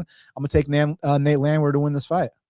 Dan, he's already doing bigger and better things, man. His prospects are winning fights in the UFC right now. His boys. Right. That's right. Yeah, he's a good coach. He's a good coach. He's a really good coach. His boys are already getting their hand raised. So he's already doing what he needs to do. Now, I got to ask, I have not heard officially the R word for this fight. Have you? Is he straight up retiring at the end of this one? Yeah, and he said he was going to after the Billy fight, but I think he was so happy with how he performed. You know how these guys are. When they feel that feeling, they want to feel it again, you know? Yeah. And getting a knockout like that, it's not going to get much better than that, you know? I mean, it could. He could do it again here. Like we said, Nate's been knocked out more than once. But, man, Nate has to understand what the plan is here. Like, leg kicks could be massive. Like, Cubs been taking a lot of unnecessary damage to that lead leg. I don't know if you've noticed. Also, Cubs get-up game ain't what it used to be. And but power's the last thing to go. So, you know, you can't sit here and act like Nate is some lock. But he's definitely going to be my pure pick. And if he maybe hits a plus 100, I'd consider taking a shot. Okay. Man, that changes everything for me, Dan. I fade retiring fighters. Like, it's the Fade Kevin Holland World Tour. If you're hanging the gloves up, I'm fading the shit out of you. That's just how it goes. And I've told you guys this before, because when these guys get in there and they know full damn well, this is it. This is my last one. You would think that that's like wind in their sails. You would think that's like, oh, I'm going to push as hard as I can. That's not how it works. You know, that last training camp, you know, I don't quite have to push as hard, man. That last round in the gym, you know what? I'm just going to sit this one out. You know, they don't do that final Shark Tank because I don't want to hurt my knee again. Like that, all these little things, and which is, you know, all completely earned and deserved, by the way. Like, hang it up. Thank you for everything, legend. But it's the fight game. And Nate the Train still has the delusions, Anthony Smith level, that he can be champion one day. He's going out there to whoop ass. Cubs going out there to have a good night and hopefully win and then ride off in the sunset. Those are different mentalities. So that'll change it from a lean to Nate the Train, where, man, I'm probably going to put it on. I'm probably going to bet Nate now, hearing that Cubs is officially looking to retire. You know, Clint, there's always exceptions. You know, you saw Chiesa retire last week, but then again, you could say, hey, but Nico was retiring too. But one of my favorite retirements was actually Chris Lytle. When he went out there against Dan Hardy, he got both a submission of the night and a fight of the night. And he literally wrote a letter to Dana at the weigh-in face-off. Like, he hands it to Dana and then faces off with Dan Hardy and like just thank Dana for everything, and then goes out there and puts on a career best performance in his retirement fight. And if y'all never seen Chris Lytle fight, he was like the Justin Gaethje before Justin Gaethje. They called him lights out. Yeah, he was one of the most exciting fighters to ever do it, would always get bonuses. And y'all got to check out his retirement fight against Dan Hardy, one of my all-time favorite fights. But the only reason I brought that up was just because occasionally they'll win on their – hey, Mark Munoz won on his retirement fight too. So occasionally, yeah. Eric Anders just got me, Dan. Eric Anders. But for the most part, they lose, and it's pretty sad. There's always exceptions to the rule, but the rule is the rule for a reason. So I know Eric Anders just bit me in the ass. Happy for him. Good guy. But gonna go for it, man. Hey, who did he fight again? Oh, it was Brad Tavares, right? Yeah, Brad Tavares. Yeah, and Brad fucked it up, Dan, because Brad had him hurt in the second round. Anders was done. And then Brad decided to jump on his back. I was like, really? Really, Brad? You're gonna grapple the bigger man who's been doing nothing but jiu-jitsu for the past 5 years because he doesn't want to strike anymore? That's your choice in the second round?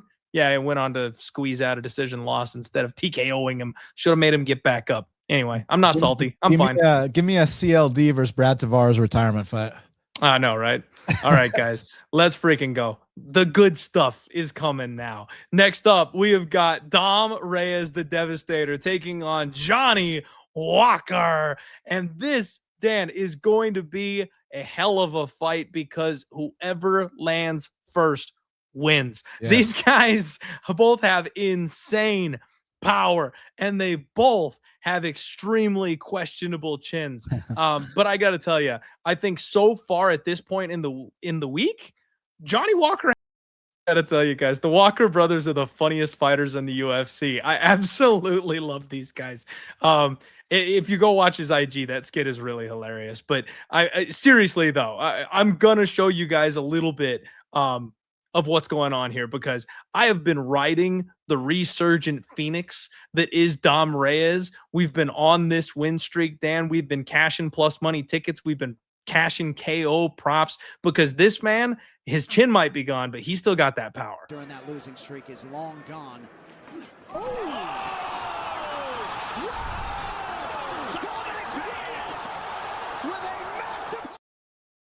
I mean, that was some McGregor-esque timing with that fadeaway left hand, Dan.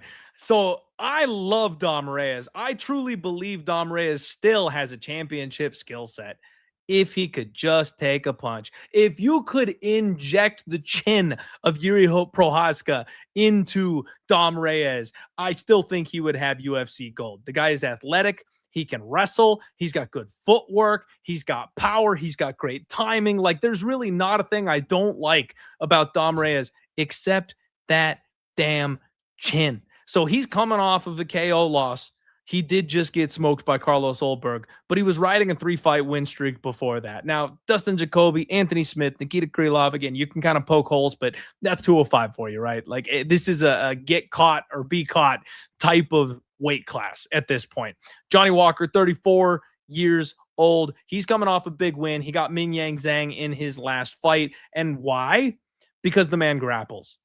Johnny Walker has completely converted his style. He is no longer the spinning, flying knee wild man that he was when he got to the UFC. He's taken a few too many knockouts, and he decided, you know what, I'm going to protect that chin. But it's working, Dan. He can wrestle. He can get down on some people. He made Ming Yang Zhang tired, and he gave that man the veteran treatment and then popped him as soon as he had the opportunity to. Now, that's not working against guys that have been around for a while, Volkan Ozdemir or Magomed Ankalaev, but he's beating these other guys. And when he's got the opportunity to do so, like when he fought Anthony Smith, he will out-hustle you. He will just take you down and protect himself. That ain't working here. I'm sorry. Johnny Walker is not taking down my guy Dom Reyes. And if he does, he's not doing it for extended periods of time. I don't see that being a path to victory. And the problem for me with Johnny Walker, man, we're talking chins. This guy he loses all function, Dan. I mean, he looks like a newborn baby giraffe when he gets touched on the chin. His legs wobble all over the place. He goes out cold. And I mean, like, they have to like cut away from the camera, goes out cold. Let me just remind you what Volkan No Time Ozdemir did to this man. Well, that's it. He's done. He found it. Ozdemir stretchers Johnny Walker. Was that extra shot, man, the stiffening up of the body. Like, I fully believe that Dom Reyes can knock out Johnny Walker. Now, I also believe that Johnny Walker can knock out Dom Reyes, but I think Dom has better distance management. I think Dom has better timing, and I believe Dom is the better wrestler of the two. So at minus 130, it's devastator season, man. I got Dom Reyes here, and I'm surprised the line isn't a little bit wider. I know the chin concerns is really probably what's keeping this close, but I think the skill edge is pretty dramatic here. Yeah, the only thing I'll correct you on was he didn't beat Ming Yang Zhang via grappling. He beat him via leg kicks. He didn't land a single takedown in that fight. He chopped his legs down. I apologize. You are correct. I thought he had done some clinching, but you're right. It was the leg kicks. I apologize. But yeah, besides that, I agree with everything. In terms of like, okay, both these guys are very untrustworthy, but historically speaking, Reyes has always been on a higher level than Walker. What I like about both guys is that when they first came into the UFC, they kind of represented that next generation of light heavyweight, because you remember when John Jones was champion in his first run, he was like a foot taller than everyone he fought. He had like 10 inches of reach on everyone. Remember, it was like John versus Shogun, John versus Rashad, John versus Rampage, John versus Lyoto, right? Whereas when all the guys who dropped down to 185 a couple years later. Right. So when he started getting to Gustafsson, when he started getting to Reyes, to all these other guys, like those guys started giving him really tough fights. And I actually thought when Johnny Walker first came to the UFC that he was going to be the guy to give John Jones his toughest fight. It didn't pan out. Fucking Corey Anderson, of all people, ruined that for me. But it was Dominick Reyes that ended up giving John Jones his toughest ever fight. But I think that fight took out so much mentally from him because he was convinced he won the fight. And then his next few fights, in media day, he's not even talking about his opponents. He's talking about John Jones, So he went on a big KO skid. And then his resurgence, I didn't expect it. It was great to watch. He made it all the way back to a number 1 contender fight against Ulberg. You saw what happened there. Listen, I agree with what you said, because what you said is literally what I said on my breakdown earlier. I said, whoever lands first is going to win this fight. So I don't know who's going to win. I could see it going either way. Historically, Reyes has always been a tad better and more technical than Walker, because with Walker, you got all these crazy physical attributes. You're like 6'7", you got the 80-something inch reach. Like, dude, can you maybe like use a jab? Like little things like that, right? So I'll go Reyes, but if I'm tuning in Saturday and Reyes is twitching on the canvas, am I going to be surprised? Hell no, I'm not going to be surprised. I hear you, and it makes perfect sense. I'm riding the wave. I'm riding some wins here, so I think I'm going to go back to the well one more time. But I think we can count on the complete fighter here to get this one done and hopefully find the chin a little bit quicker. To be fair, keyword hopefully. To be fair, Ulberg is fighting for the title in the main event on this card, so that was the guy who did catch him, and he looked really great before he got caught. What about Ryan Spann though? And I got to tell you though, Ryan Spann, I feel like Ryan Spann could be champion if he only fought in round 1 fights. That guy is a nasty round 1 fighter, and he's taken out some people and lost to some people as soon as round 2 started. You wouldn't believe. So that one, sometimes Ryan Spann's going to get you. That's all. He's Terrence McKinney at 205. Ryan Spann's a freak athlete, hits hard. Like that's not the point I'm making. The point I'm making, I guess, is that guys that Reyes is clearly better than can still knock him out is the point I'm making. And same thing can be said for Walker. That's why it's a tough one to call. Yep, it's a tough one. I'm going to lean with the ever so slight favorite though, and he's my boy. I'll ride or die here on this one with my boy Reyes. Next up, you guys, we're going even higher. Heavyweight time. Curtis Razor Blaydes taking on the UFC's new guy, Josh Hokit. And oh, good Lord. So this is another one of those fights, Dan, where we got rising versus falling, right? We all know Curtis Blaydes. He's been around for a minute. Curtis has been here. He's done that. He's fought for the title. He's fought Francis Ngannou. He's been around forever. And now we got Josh Hokit, who's brand new to the UFC. He's only 8-0. He's on a 2-fight win streak off Dana White's Contender Series, and they are throwing this man to the deep end of the heavyweight division. Now, Curtis Blaydes is a guy that I've been really, really high on and been really excited about in the past, because he just knows how to win fights. And unless you're one of the most vicious power punchers the UFC has ever seen, he's going to beat you. Dan, he has 5 pro losses. All 5 of them are by KO. And let me read these names off. Ngannou, not once, but twice. The biggest pound for pound power puncher we have ever seen. Tom Aspinall, the guy who was the UFC's champion, the golden boy, the guy who was going to dethrone, John Jones had this man. He ran from this man, right? Derek Lewis, who if he hits you, he's putting you away. One of the other biggest pound for pound punchers, as long as he can get his hands on you. And then Sergey Pavlovich, death touch, right? Like these are the guys who have caught Curtis Blaydes and put him out. So there's really not much shame. It's hard to call a man chinny when the guys he's getting hit by are these names, right? He doesn't lose decisions. He was in a close fight in his last one against Rizvan Kuniev, which frankly, I did think Kuniev won that fight. But then you go back and you see that there was a serious volume difference, and it's hard to argue that too hard. He landed 101 strikes to Kuniev's 58. You look at the significant strike numbers, and it's 56-45.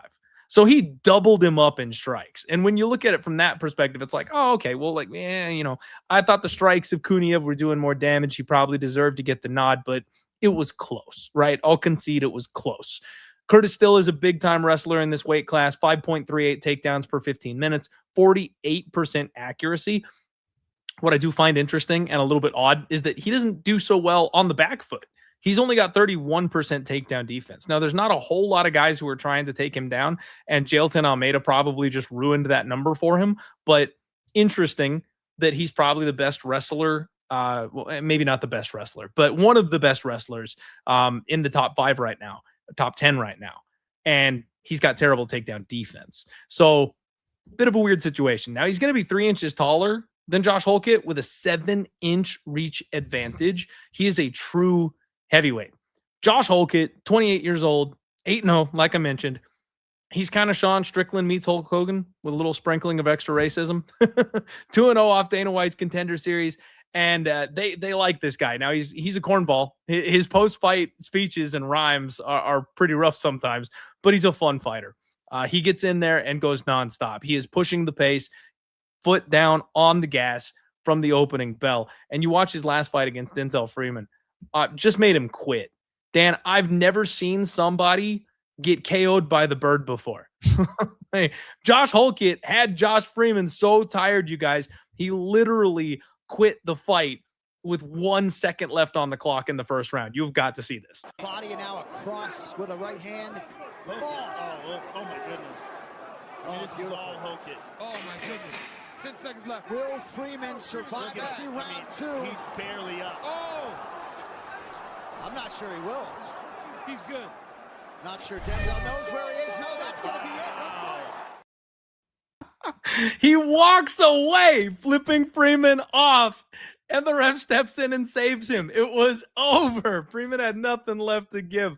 So I like Hokit as far as the fight goes. He's a fun guy to watch. He's entertaining, the pace, the pressure. It's all good stuff, right? But the one thing I've got concerns with is this guy used to be like a 185er. You did? So I believe he was training partners with like Bo Nickel. They used to wrestle together. So now for like his MMA career, he's always been like a bigger guy, but physically speaking, he's one of these dudes that kind of blew up later in life, and he's fighting at heavyweight. He's going to be a lot smaller than Curtis Blaydes, Dan. And I will hearken back to the Jailton Almeida fight, and Blaydes put a beating on that man the second he had an opportunity to. He caught him with like a really close in-tight uppercut and then beat the hell out of the side of his head as soon as he got him rocked. I wouldn't be shocked if something similar happens here. Now, I do worry about Holkit's power, and we talked about Curtis Blaydes' chin, but Curtis can box too, man. And he's going to be a much bigger man. Would we be surprised if we saw like a throwback performance from Curtis Blaydes if he was just able to bully Hokit around the cage instead of the other way around? I worry about the wear and tear on Curtis Blaydes. He's 35, Hokit's 28, so there is a 7-year age gap, which is pretty big. But, man, anytime you give Curtis a step down in competition, he puts people away. So, for me, this might be the spot to finally sell on Josh Hokit. I wasn't convinced that he was going to be a top 5 guy to begin with, although I think he's going to be a really fun fighter. I think minus 140 might be a cheap price on Curtis Blaydes this week. Okay, so Blaydes is your official pick. Yeah, I'm going Blaydes this week. Okay, finally we're on opposites. It's nice. There we go. We're finally on opposites. Listen, I like this Hokit guy a lot. I don't care about the gimmick and this and that. That's cool, whatever. I care about the fighting style. The fighting style for Hokit is something that's going to take him super far. We talk about wrestling credentials. You know, Hokit's wrestling credentials are completely shit on Curtis Blaydes' wrestling credentials. You know that, right? Yeah. Like we're talking about a 2-time D1 All-American in Hokit. We're talking about an NJCAA national champ in Curtis Blaydes, which don't get me wrong, I'm not laughing at that. That's like serious. But compare that to a 2-time D1 All-American.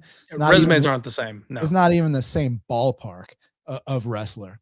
So from that perspective, and then you bring up the Jailton Almeida fight. So the finish was great for Blaydes, but what happened up until the finish? He was getting taken down by a guy that doesn't have a wrestling background, and he was getting taken down over and over again by a jiu-jitsu guy. What do you think is going to happen if this D1 national champ, 2-time D1 national champ, tries to come out here and take him down? Also, one thing I really like about Hokit is his style. You talk about throwbacks. His style, low-key, reminds me of the great Cain Velasquez. Now, real quick, because I know someone's going to hear that I said Josh Hokit and Cain Velasquez in the same sentence, so they're going to automatically be like, are you comparing Josh Hokit to Cain Velasquez?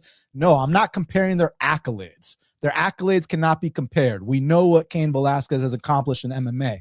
I'm comparing their fighting styles. That weaponized cardio at heavyweight, when you're a 240-pound heavyweight, which Kane was, which Fedor was. Like the great heavyweights were always around kind of the smaller size, 240 pounds. Curtis is going to be tipping the scales 265 pounds. He's going to be the much bigger man, but he's going to be the much slower man. And yes, this is a big step up in competition. No questions asked. But I think that he's catching Blaydes at an incredible time. I mean, does Blaydes have any title aspirations? Let's keep it real, man. When Blaydes got his title shot, it's not because he went on some big win streak to get it. He was on a 1-fight win streak when he got his title shot. The only reason he got a title shot was because he had the unfinished business with Tom Aspinall from that complete bullshit 15-second injury fluke. So because they had unfinished business, they're like, all right, you know what? Let's find out what was really going to happen that night. So they put Blaydes in there against Aspinall. I mean, he gets blown out the water in 1 minute. You know, like this guy has no business even spelling out title shot.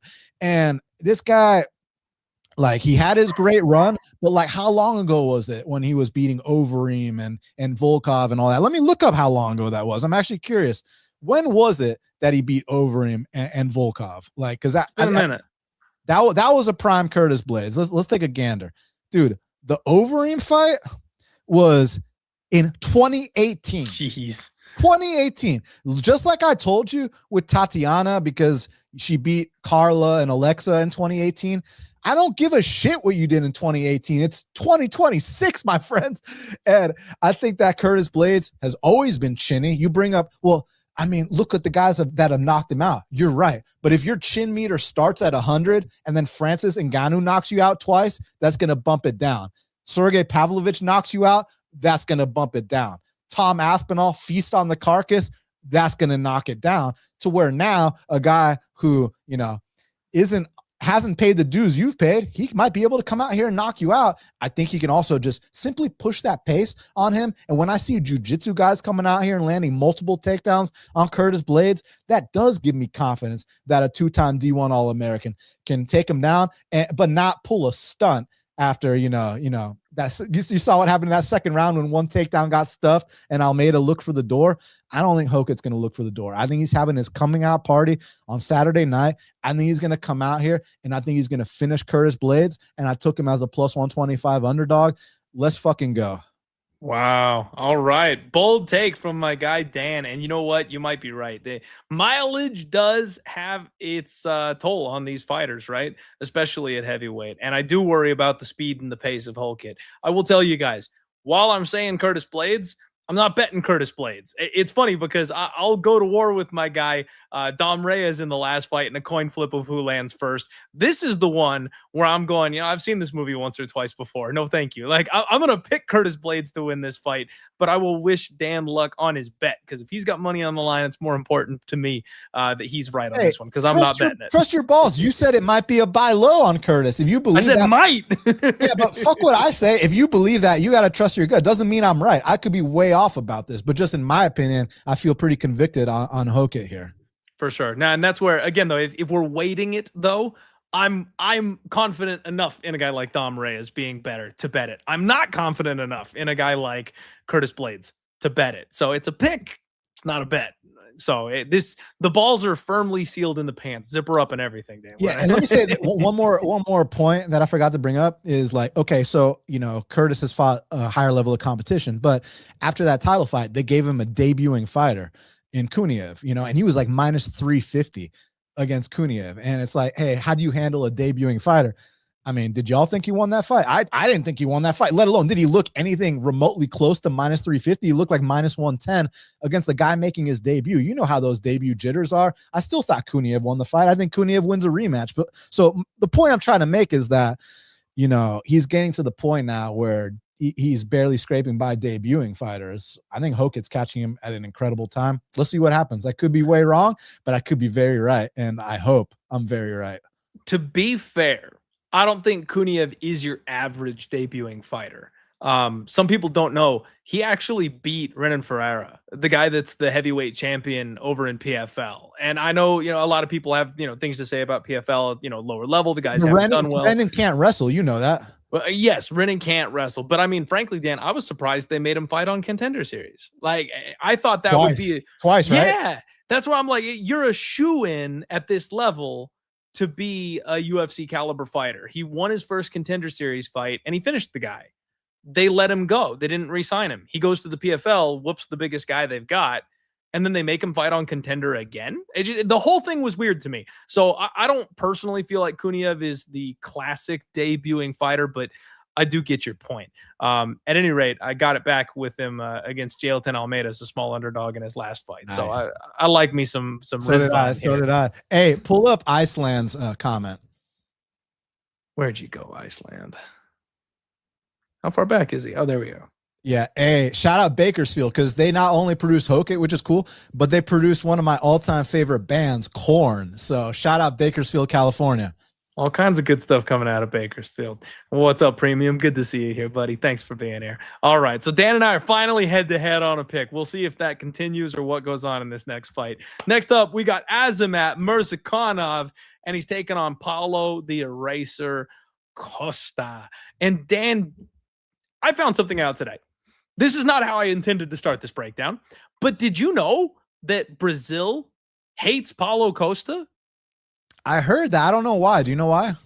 I asked, and apparently he's like a self-hating Brazilian. He calls Brazilians like slurs. He calls them monkeys. He calls them stupid. And like, so apparently he like rage baits his own people, but something to do with, you know, and again, I don't know exactly why, maybe it's taxes or something, but like his family lives in Brazil. So he like travels the world and fights and gets paid in the United States, but he still lives in Brazil. But he talks shit about the fans in Brazil all the time. And he tells them to like fuck off and stuff. That like all of Brazil is rooting this week, you guys, for Azamat Murzakanov. Azamat came out on Twitter and was like, if I get 300 likes on this post, I'm going to walk out with the Brazilian flag. People are rooting against Paulo. He's like their version of Colby Covington or something. People hate him, apparently. I had no idea. I had no clue that people from Brazil hated Paulo Costa. So that makes this fight all the more intriguing to me. Azamat Murzakanov is one of the weirdest cases I think we've ever seen in the UFC. He is 16-0. He is 36 years old. Danny, he is not a young man. He is not a prospect. He got to the UFC. He fought on Contender Series in 2021, and he was already like an in-your-prime late stages type of fighter at that point. The dude has nukes in his hands, and he just doesn't stop. I keep thinking every time he gets like a little bump up in competition that he's not going to be just capable of flatlining his man. And it keeps not happening. He keeps destroying people. Look at this. But going low with it as well. He's attacking. Oh! Short shot from Murzakanov. Still undefeated. I mean, he looks like he's short. He's old. He's a little tubby. And none of it matters. He just keeps destroying these guys. His timing is on point. He's got brutal power. He's a great savvy striker. I don't know what to do with the guy because he keeps on being like close to even money, or in his last fight, you know, he was evens. Unless they give him just like an absolute bum, he'll be a huge favorite over people that he can, you know, put away and knock out. But like he was minus 155 against Devin Clark back in the day. He was an underdog to Dustin Jacoby. Like he was an underdog in his last fight against Rakic. It's insane. And he just keeps destroying people. Paulo Costa, Dan, I've always said he's a fraud. This guy's an absolute fraud. Top of the list, A-game fraud. 34 years old, supposedly a BJJ black belt, but not a guy who's ever really done anything as far as the grappling goes. The best grappling we've seen from him was in the Luke Rockhold fight where he found his way to top position, but like he doesn't sub people, you know what I mean? He's got show muscles. He looks like he's Brazil's Captain America. He looks like he was built in a lab. He's got the secret juice thing going on. He hurts everybody. I mean, there's a moment in every single fight where his opponent's eyes get wide for a second, but he's just not knocking anybody at the UFC level out. I mean, he's got 11 wins by knockout. Guys, he hasn't knocked anybody out since 2018. Uriah Hall was the last guy he knocked out. Now, he put on a classic against Yoel Romero. The fight with Luke Rockhold was wildly entertaining. I'm not going to lie. He looked pretty good against Roman Hopilov. But like this guy boxes and is just reliant on volume. He does rip some serious body shots, but he's just not finishing anybody. And then he goes out there and he gets whooped up on by a guy like Sean Strickland. He gets out volumed. Robert Whitaker made him look silly. It was embarrassing the way he lost to Israel Adesanya. So he's a guy the UFC wants to push. He's the Tabitha Ricci of a 205, man. He looks good.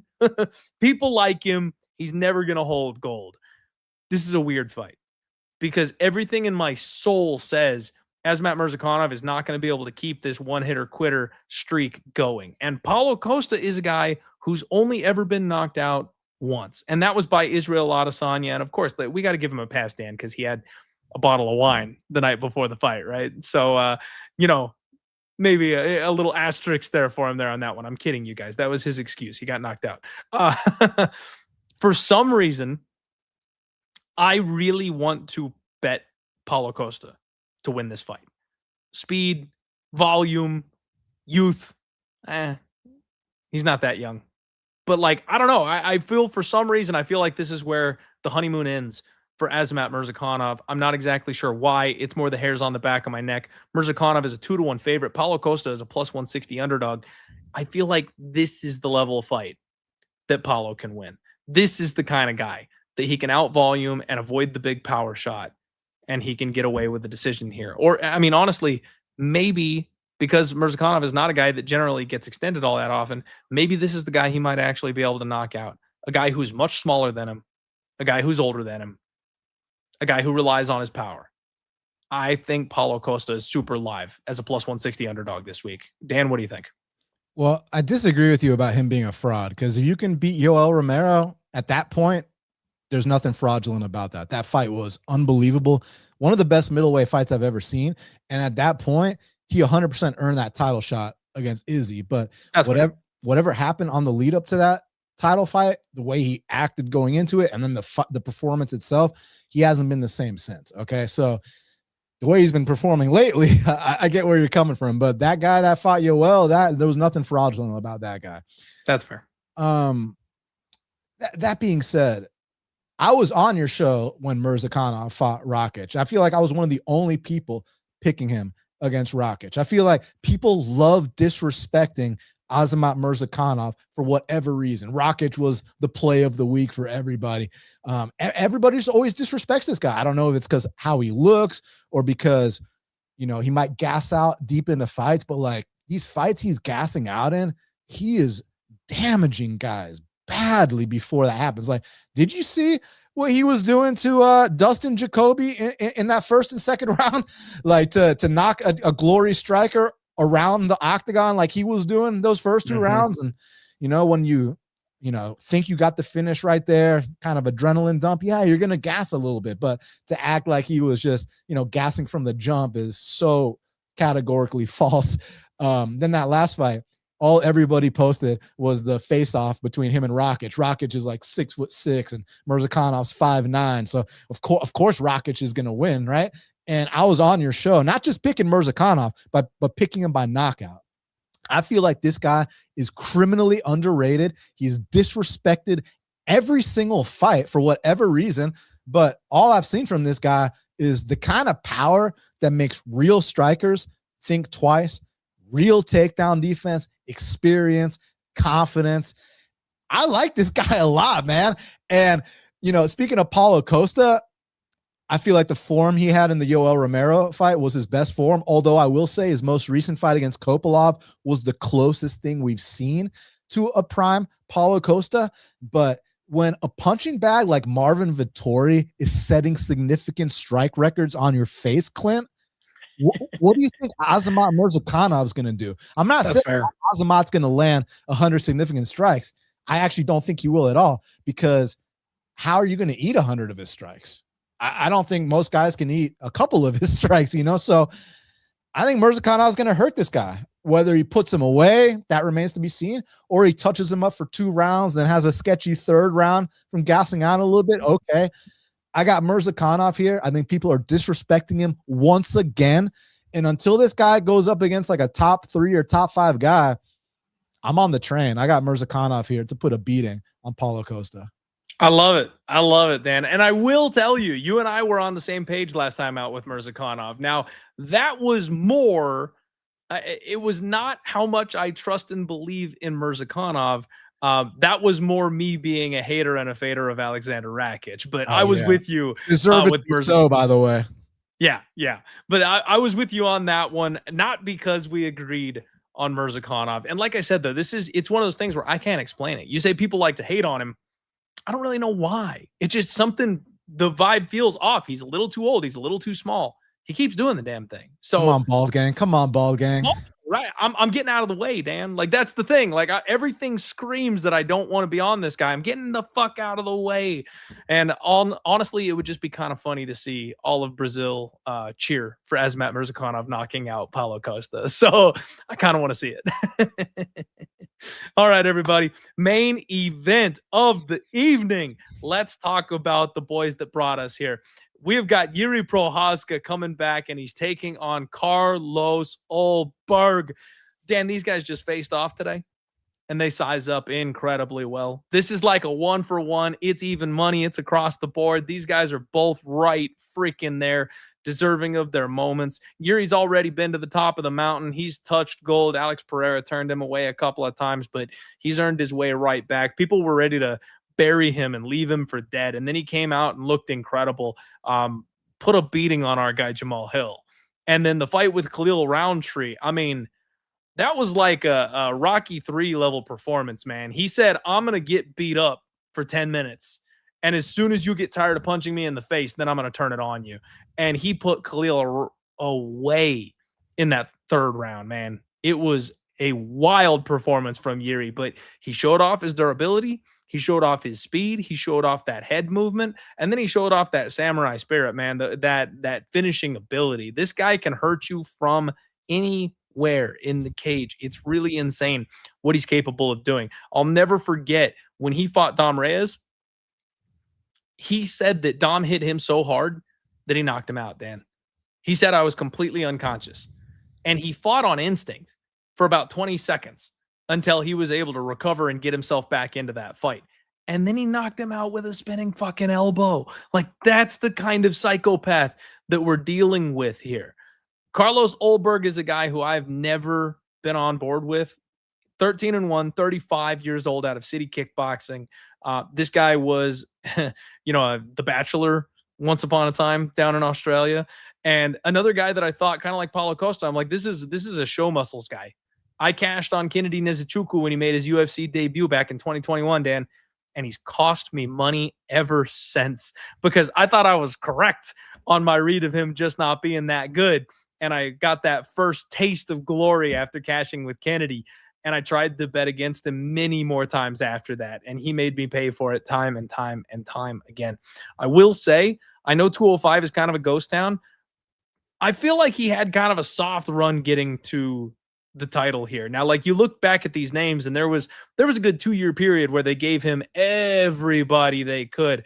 Ihor, Nikolai Negamarianu, Tayfon Nchukwi, Fabio Charant, like guys that just don't belong in the UFC. Those are the guys he was feasting on for several years. This 3 run that he's on right now, this 3-fight run, Volkan Oezdemir by decision, Jan Blachowicz by decision, and then Dom Reyes by knockout. Those have earned my respect. That's when it's like, okay, you are for real. Volkan Oezdemir is a gatekeeper to the Kings here at 205. I don't think he's ever going to be championship caliber, but he does have power. He does have good timing. He is a well-rounded fighter. Jan is the guy who was the sleeper to become the champion for years and years and years and finally got the belt. Yeah, he's old. Yeah, his body's kind of breaking down on him, but that champion skill set is still there. And beating him over 15 minutes, impressive. If you get your hand raised, even if it was close, impressive. And like I said, Dom Reyes, the chin may be hurt. The chin may not be what it was, but that's still a really big time win at this point. Carlos Ulberg used to be a guy that would go balls out early, and then you could see the fear in his eyes. He didn't want to get hit. He would slow down. He would gas out. He manages his pace really well now. And when he decides to sit down on a shot because he knows he's got it, he's got unreal power. This is a great fight, Dan. I can't wait. And it's a true coin flip. Yuri's a minus 115 You got minus 105 on Carlos Ulberg. So this is a true coin flip. And I know I'm probably going to be on the square side of this thing. What's that? I think Jiri is the side here, Dan. I know he's been there before. I know he's a little bit older. I know he's taken more damage. And I'm sorry, let me correct myself here. That's the crazy thing. He's not a little bit older. We think of Carlos Ulberg as being this young up-and-coming prospect. He's 35 years old. Jiri Prochazka is actually 33. So he's not the older man here. He's actually the younger man by 2 years. So yes, he's got more miles on him, but he is the younger fighter of the two. So it seems like, oh man, it's kind of crazy. Jiri's the square side, Ulberg's the sharp side. Based off what? Flip. Well, looking at like the betting splits, most people, Jiri's more well known. I believe, worldwide, I'd say Jiri's more popular. He's a meme. People love the samurai thing, right? Like I expect when your cousin who only ever shows up to Conor McGregor fights rolls in on the weekend, he's going to pick Jiri to win. You know what I mean? Yeah, I got you. So I'm assuming there's going to be more $5 bets on Jiri Prochazka this weekend. But that's the side I like. I think he is the better fighter. I think he is the younger fighter. The striking defense, you got to watch out for. Ulberg could put him in a box because if he's not watching, if he rolls the wrong way, he could get caught. But Carlos Ulberg is not Alex Pereira. He's just not. And I think this is the moment where the rubber kind of meets the road. I think Jiri is the guy that'll put an end to this run that Carlos Ulberg is on. I like Jiri to get his belt back, Dan. Yeah, listen, I get where you're coming from. I do think you're being a little bit overly harsh on Ulberg's come up. Let me explain why I say that, okay? Because you got to understand something about Ulberg is that he came into the UFC, Clint, at 4-0. 4-0, okay? Let me pull up what Jiri Prochazka's record was when he made his UFC debut. Jiri Prochazka's record when he made his UFC debut was 26-3, Clint. Yeah, insane. 26-3-1. So Jiri had 30 pro fights under his belt when he made his debut. Carlos Ulberg only had 4 fights under his belt. So when you're 4-0, 4-1, yeah, you're going to fight Fabio Sharon and Ihor and Tafan and all these guys. Like, I don't see what the big deal is there. But his current run to get to the belt, knocked out Menefield, beat Volkan Oezdemir, beat Jan, and then knocked out Reyes. Now let's talk about the Jan Blachowicz fight, because I know certain people think that Jan might have won, or more importantly than who you thought won that fight, it wasn't the most exciting fight in the world. But that's a stylistic matchup thing, because Carlos Ulberg is primarily a counter striker. And you could say similar things about Jan. So those two guys were just waiting. Hey, you make the first move. No, I'm going to make the first move. And like that first move never came. So it just became kind of a boring fight. Whereas you don't have to worry about Jiri Prochazka, being gun shy or not wanting to engage. Jiri's just going to go out there. He doesn't give a shit who you are, where you're from, who any of that. He's just going to go out there and try to kill you, which is going to leave the openings that a counter striker like Carlos Ulberg needs to get off on his biggest weapon, which is his left hook. Like if you watch that Negumariano fight, that combination he hit on Negumariano is one of the most beautiful finishing combos I've ever seen. He hits him with a jab, takes a slight step back, and then boom, cracks him with that left hook. I love that combination to this day, to quote Deontay Wilder. So the thing about it is, if you want to go after Ulberg, ask Alonzo Menefield in 12 seconds how that went down. If you want to charge Ulberg, ask Dominick Reyes how that went down. There's a reason that Jan and Volkan made it to decisions, because they were like, fuck this. I'm not engaging with this guy. Jiri's going to engage with this guy. But as far as a pick and a prediction, I got to be honest. Listen, I was super passionate about some of my picks earlier on this card. What I'm super passionate about is that this fight is going to be amazing. That it's a Jiri Prochazka title fight. I mean, who the hell doesn't want to watch that? But to actually give a pick, for me personally, it's tough, because I see it playing out 2 different ways. The first way is Carlos Ulberg is going to light this man up until he gets his arm raised. The second way I see it playing out is Carlos Ulberg is going to light this man up until Jiri taps into the Jiri-verse, and then Jiri creates that perfect storm and just does things that other guys simply don't do and knocks, Ulberg out. But people referencing the Kennedy fight, how it could go down just like that. You know, he was putting an ass whooping on Kennedy and then gassed out. But guys, he was damn 4-0 as a pro when that shit happened. This man is now what, 14-1, 13-1. Like, it's just a different, he's on a different level now. So I don't think he's going to make those mistakes anymore. So when there was dog money, I was saying whoever's dog money is who I'm taking. Now there is no dog money. So it's like, fuck. Like, what do I do here? I could, like, again, when I'm confident about something, you're going to know. When I'm not confident, you're also going to know. I'm not confident who wins this fight, but I want one of us to be right. And I picked Ulberg earlier on my show because he was dog money at the time. I think Carlos Ulberg is going to chop down the great Jiri Prochazka with calf kicks and eventually find a home for that left hook. Could I see Jiri knocking him out too? Of course. Jiri can knock anybody out. It's Jiri Prochazka, the perfect storm. You know what I'm saying? He's amazing. I love him. And it would be so great for the UFC, for the fans, for the world, for world healing to have Jiri as a champion, you know? But I think Carlos Ulberg is a little bit disrespected. I think that he has to have the right dance partner to put on the kind of fights that the fans want to see. Jiri Prochazka is the right dance partner. And Clint, I'm not sure what's going to happen, but I have to give a pick, and I'm going to pick Carlos Ulberg to come out here, knock out Jiri Prochazka, and take that belt home to New Zealand. Fair enough. I like it. Real quickly, though, I got to show you guys. I just want to see it myself. This is what Jiri did in his last fight, and I'm hoping we get some a rerun here on Saturday. 2 minutes. Jiri Prochazka's pace. Oh, beautiful. Oh, that'll do it. Jiri Prochazka. Woo! The world is a better place when Jiri Prochazka has gold wrapped around his waist, my friend. So let's go, Jiri. Folks, that is UFC 327. Thank you very much for tuning into the show this evening. Shout out to my co-host, Dan from Half the Battle, my man. Thank you very much for spending the last couple hours here with me talking about these fights. Please, if you've got any sponsors, if you want to shout anything out, if you want to let the people know where and how they can support you, the floor is yours. Well, firstly, thank you, Clint, for having me. And thank you to all your fans. You know, thank you all so much. Make sure y'all hit that like button, leave Clint a comment, hype up this video, and subscribe to Clint's channel. As far as I'm concerned, my show's called Half the Battle. It's available everywhere podcasts are found.